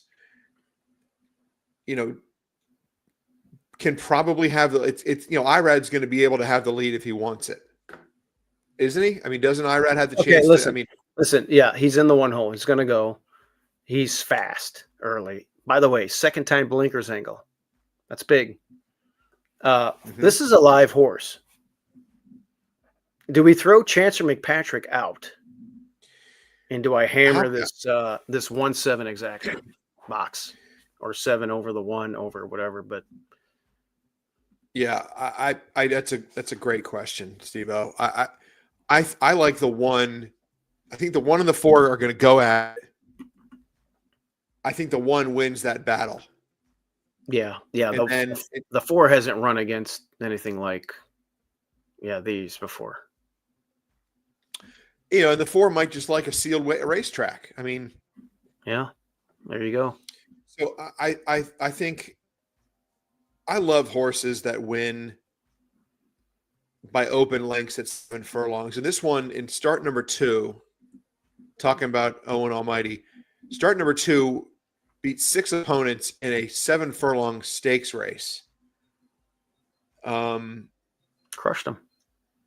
Yeah. Loses to Jonathan's Way. Yep. You know, that's no slouch in the Iroquois. You can forgive that. I like Owen Almighty. I know that. I just know that horse is going to be tough to run down late. If Chancer McPatrick fires, then, you know, probably catches the 1. If your horse fires, you know, I think you got to think. You don't think Flo is going to go to the lead, do you? On your 7, Steve? Oh, Flo, yeah, Florent. I don't think so. Look, last time he bobbled, I showed you that. He's supposed to run kind of like he did in the last 2 races. So he's going to be right up there. But what's cool is I can let things develop and do what I want. And as you saw, he showed a lot of guts after that bobble against a good field to get in that race. And just break clean today and show me what you got. I mean, I think this horse is the real deal. He was the 4-5 favorite in the Southwest. Came in, and look at that number, a 98 buyer speed figure, 1 by 10. It was a main special. And it was bet like something special, but it crushed. And it didn't, you know, outside of it did bobble and it didn't disappoint that much. I guess it was disappointing it didn't hit the board, but Speed King, there was just a lot of weird things that happened. There was about 4 horses in there that broke terrible, that got bad trips, and everything worked for Speed King that day. And Speed King, by the way, came back in the Rebel and ran like dog shit. I think Patch Adams is going to have a coming out party. That's just me. Why? Remind me why they didn't run Patch Adams in the Rebel. I really haven't heard anything. Did Brad Cox have something else in there? He probably did. I'm pretty sure he did. I'd have to go back and look. Oh, now you got me thinking. Now I got to look it up. Obviously, your horse is a major threat. I think IRAD on Owen Almighty is probably my play if I bet the race. You're on the 7. No, I do like your 1. I think that's going to be my exacta box. I like what you say about it, and I like the second time blinkers angle. Now, Brad Cox, he did have a horse. He had Admiral Dennis in there, who was 12-1 though. Okay. So they saved him they saved this horse and trained him to this spot specifically. So maybe he needed a little bit more time with them and felt it was better to come here today. I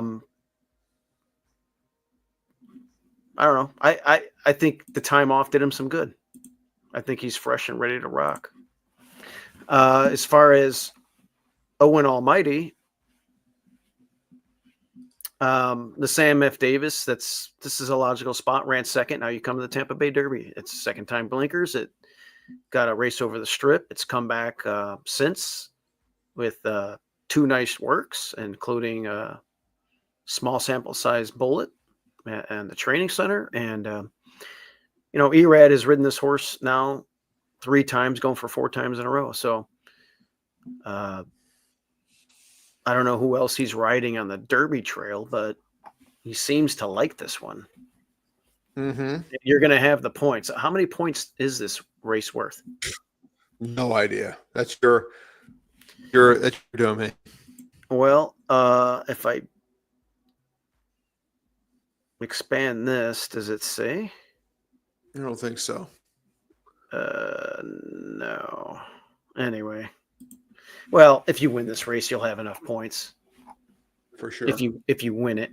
But yeah, this is going to be it's a compact field. I'm surprised by the small size of the race, but you know how Breeders' Cup horses are. They're always overbet. They always seems like they need a race, and it seems like they always disappoint. So I'm against the 2, even though you got Pratt. It might run off the screen, it might crush the field, but Exactly. I'm gonna play against it at 8-5 and try and beat it. Now my horse is 2-1, but if my horse wins and I key it and pick threes and doubles and hammer 7-1 exacta, great. I'm good. In the finale, Let's go. which is a maiden special weight, going 1.16 on the turf. Oh, I can report that I have no opinion on the race at all. well, you know how these are. It's hard to win first asking going 2 turns. So we're going not only 2 turns, we're going 1.16 miles. So it's not even a mile or 7.5 or whatever.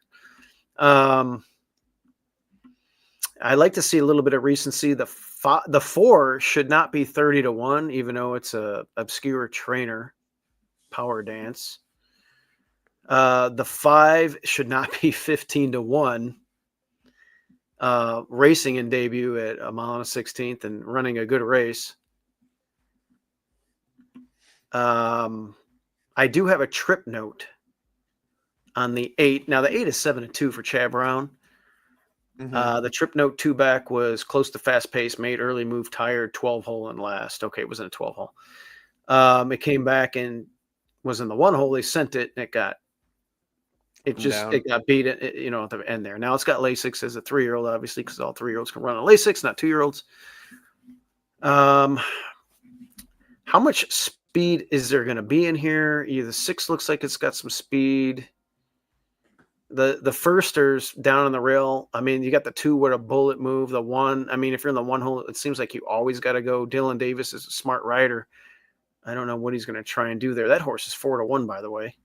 First time starter of the 1 hole candy ride out of a forestry. Let's take a peek at some.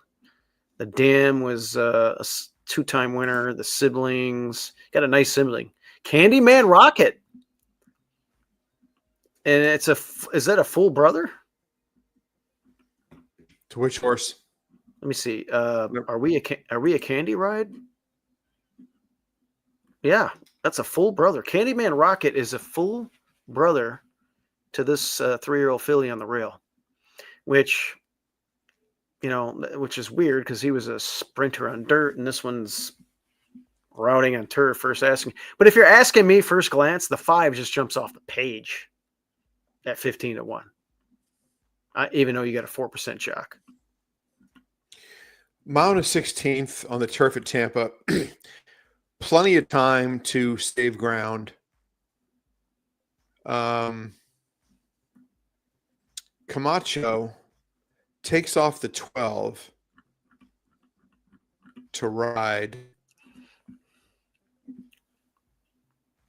Nothing. Camacho does not have a mount. Gallardo picks up the mount of the 12. At 15-1, we had a horse on the card named Reagan's Wit. My youngest daughter is named Reagan. And then the Dam of the 12 is named youngest daughter. We're really digging deep now. Yeah. I mean, there's 2 horses for your, if they're in the same pick 5 or whatever the hell they're in. Reagan's Wit and youngest daughter. Oh, that could be an angle.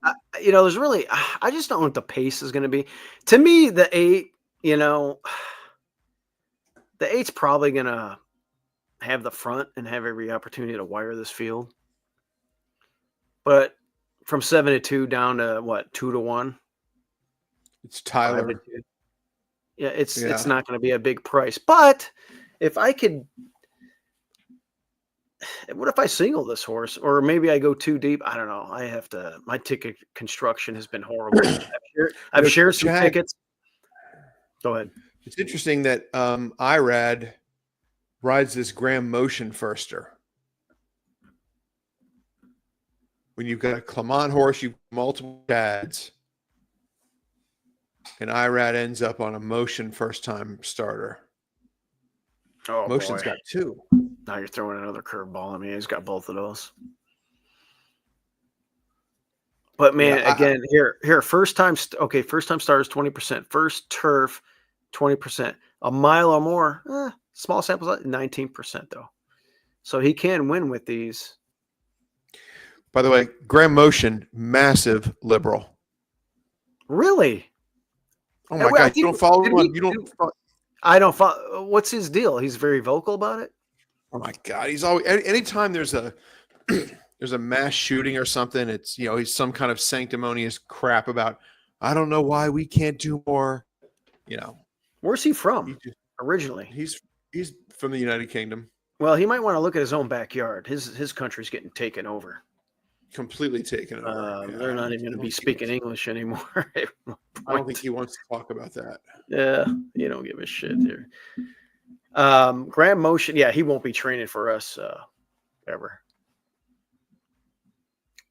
This race is kind of, I wouldn't say it's wide open. I think the 8 has every opportunity to wire.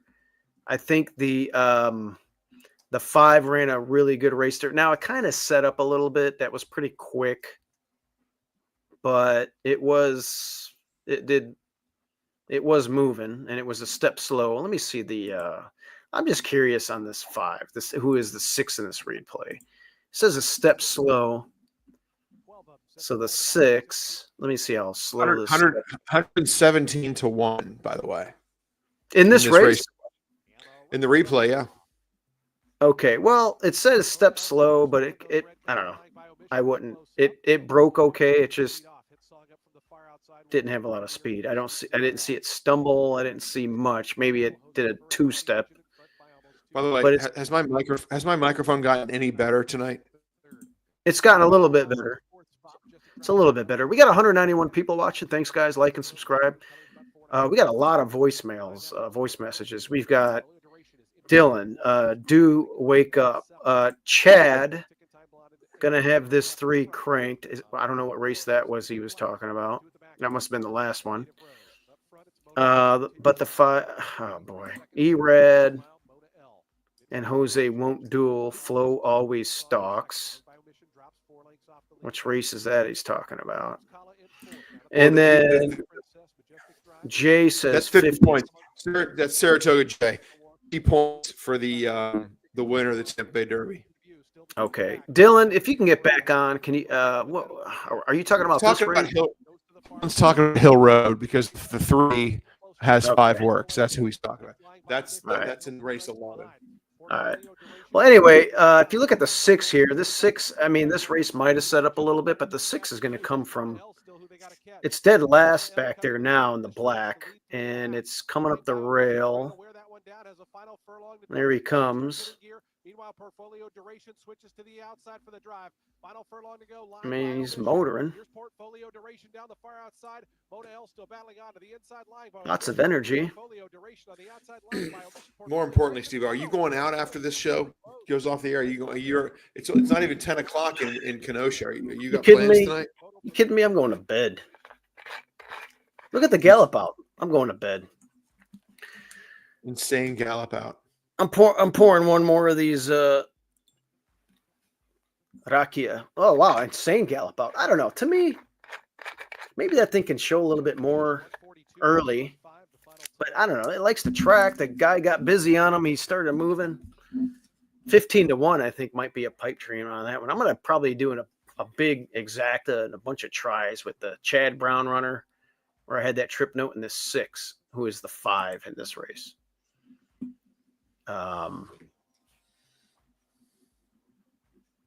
Who is what's the name of this horse? Native Rose, number 5, 15 to 1. I mean, I don't think we're gonna get 23 flat in here. Maybe I'm wrong, but just break a little cleaner and show me a little bit more early. This Rodriguez kid is back on. That could be problematic, but he wasn't fearless. He came up the rail. So I'll probably do a 5 with an 8.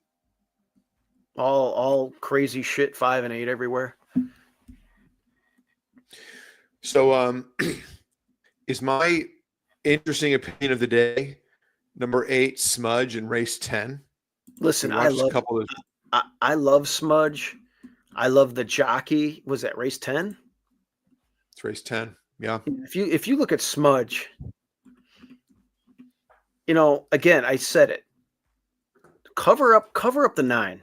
Just take the Marcassi runner and just act like it's not even in this race. Mm-hmm. Smudge has every opportunity to win this race then. Who are you afraid of? Right. Who in here who freaks you out? Like, holy shit. Look out for Brillante from France. Holy shit. Look out this can you opulent restraint. I mean, come on. I'm not afraid of these horses.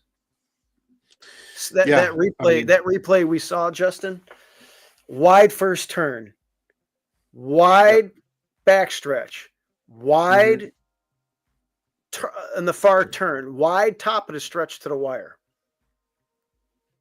And then one next out. One next out on the synthetic over there. And they bet it, they played it a little bit, made it lukewarm favorite. Comes back, 2 nice drills. 3 nice drills. 3 nice drills, actually. Yeah, 3. Including a bullet. 3 nice drills. Oh man. Right. So yeah, this might be the play, the Lone Speed. This might be the play of the weekend right here. Should we post it right now on the stream here? Like the Lone Speed play of the day Saturday is Smudge. Listen, I can type this in. This is race. First of all, we do it for the people. Okay, it's number 1. It's been a long time since we did it for the people. We do it for the people, so we're going to do it right here. So what we got? Race 10. Race 10. Lone Speed. What are we calling this? Bomb of the day? We'll call it bomb of the day. Lone Speed bomb threat. What number is it? 8? Number 8, Smudge. Smudge.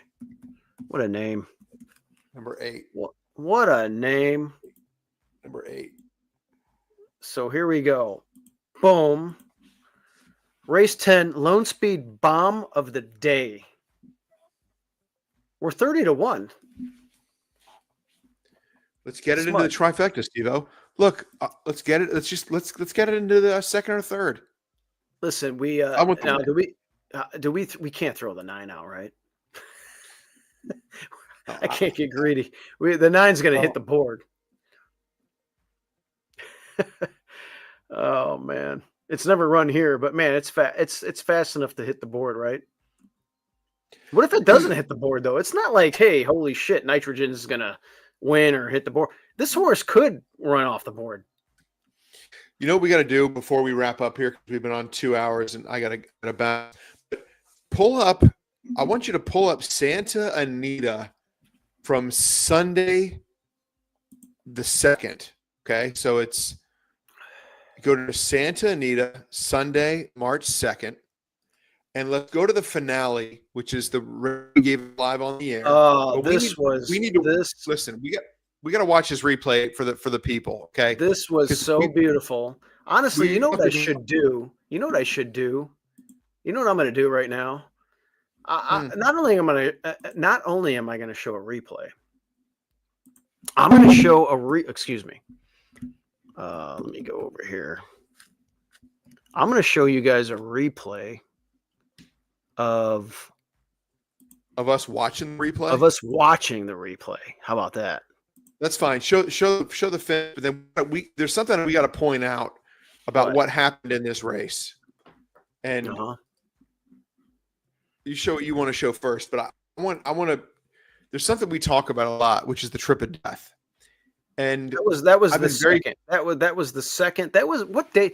That was March 2nd. You're watching the right. Yeah, March 2nd. But what I'm trying to think what day. What were we doing that? Was that on a Sunday? Yeah, it was Sunday. That was a Sunday. All right, here it is. Here it is. Here it is right here. The two are paying really good. Oh, we got Dylan on here. You see this? Yeah, I'm watching. Okay, so what we got, this is a stream of us. I mean, the three has 2 trips of death, 2 and 3 back. Lost to El Patente. Those were super slow paces. Hill and Dylan. Like the horse, layoff comes here, gets disqualified up. It was against the grain as hell, that one. But really fast pace. Then had a little layoff. Ran kind of slow. Ran faster against El Patente, but that was a slow paced race, and now went. Can you fast forward here, Steve, so we can? Yeah, coming off a layoff. Man, look at the contrast in half mile times between. Here, let's go to the race. Here's the race. This is what I want. We talk about the trip. Just watch the trip. The two guys. Horses pound for pound. They're the dumbest mammals on earth, pound for pound, in my opinion. This is such good shit Which right here. No mammal that weighs more is dumber. And guys, we do a lot of live content like this usually on a weekend, so He'll be the last one. Right. Subscribe Go to to the the channel. fucking lead. I love listening to Dylan. Yeah, we need the 9 to get out there. And they're on. All right. Exile is There goes our 9. Nick Tamaro had that on Got it. top, on the and we liked outside. it. Here's Genius Jimmy now sprinting up. And Genius Jimmy Okay, that's will what we be the figured. clear-cut leader through the opening stage. But it's By the way- Tiago here. Now, Hard-headed. This is what I wanted to point out. And go to the out trip of death. Just stay right where you are. Stay right where you are. Don't do it, Tiago. He didn't. He laid off. Don't do it halfway down the backstretch. I think you're okay. That's pretty quick. I think you're okay. It is, but it's Santa Anita, These are fast horses. I'd love to see 46.9. My one horse, by the way, in here didn't run a lick. I was kind of disappointed in that. Close. Well, 46 and 3, almost 46 and 2. Bounding along with a 3-length lead. Hard-headed is chasing him from second. Another length and a half. Not yet, Tiago. I would like to see the 1 get on top of these. Let's see. What a great. I mean, Tiago just did so great. This is where I started to get nervous. I'm watching myself here in the replay. I'm watching you too. I'm watching all of us. You got to be feeling somewhat decent here. Wow. Oh my God, Justin. No, I think I'm beat, aren't I? No, hold on. Keep going. That is a great pick. Boom. That is a. We just run 1-2. It went 2 over the. Yeah, it went 2. 2-9. Now, see, there's an example where I should have bet the exact. Yeah, and my dumbass didn't bet the exacta. I tell you, Justin, that was such a great. Justin. I played 200 to win, and then I did a $25 exact at 9-2. I did not do it. Justin, that was a great pick. And for me not picking the exacta that day, after we talked about the 9 and your horse for literally 20 minutes before the race, we talked about Nick Tamaro liking the 9. The 9's going to get the Well, yeah, lead. me and Dylan, we had a 16-1 and 9-1. They run 1-2. And I believe the trifecta paid for $1,700. Yes, disgusting. And the exacta was something sick, 210 to 1, I want to say. Something like that. I should have bet differently. And our little banter going back and forth here after is funny. Probably pretty good. Let me look. Yeah. We're gonna 29, 210 to 1. Oh no shit. Wait a minute. I know I'm shocked right now. Watch, I'm pissed. Oh my God, 210 to 1. I played 9 with 1-2. 9 with 1-2-8. I should have played the exacta. What am I doing? Exactly. What the fuck was I doing? Anyway, share this instead. This horse paid $35. This was a great pick. Did you give this out on your Patreon group? No. I just gave it out on on the air. Well, with you gave it out on our show, and Right. a lot of people played it, including I played it in a couple of exotics. I didn't play the exact. I had my one with everything. The one disappeared, so it really fucked me. But I should have played the 129 $20 box at the very least, and that would have got me back over $2,000. Actually, it would have got me $4,000, right? It was 210 to 1. So I would have made $4,000 for a $120 bet going 129 $20 exacta box for $120. I would have got back $4,200. And I didn't do it. My one that day finished way off the board. I was disappointed. Your horse ran huge. And I remember you saying that horse is a fighter. And you've been following that horse. And kudos to you for giving that out at 16 to 1. How many viewers we got right now? We got 190. Well, I'd love to keep the conversation going, but I got to get up early tomorrow. Yeah, that's 11 good, o'clock. Justin. Hey, Justin, good conversation. I love what's the name of the horse? The 30 to 1, 30 to 1 shot? Smudge. I love Smudge. I love Smudge. Smudge is going to be on all my verts, my horizontal. Make sure Mel's son knows about it. My dad's going to play Smudge 100%. He's watching now. I guarantee it. Justin, hey, thanks a lot for joining in, everybody. Join Justin's Patreon. Look for me on YouTube. Like and subscribe to my channel. That's it, man. We do this for the people. Adult beverages with Steve-O and New. Adult. Yeah, I'm drinking too. So I should put Steve-O and Do in there, but yeah, adult beverages would do. I put the Truly thing. If you look up there in the upper left-hand corner, I put the Truly can. Now, are you going to be? And you got high noons, but are we going to go to Paris and that little? It's right by that Cafe Americana. There's a little seating area. 100%. Are we going to go? Are we all going to go hang out there and drink some Trulies? Wednesday night. Next Wednesday night. Wednesday night after dinner, we're going to go there and we're going to drink some Trulies. All right. 100%. Perfect. All right. Let's talk tomorrow, buddy. All right. Sounds good, Justin. See you guys. See ya. Bye, guys.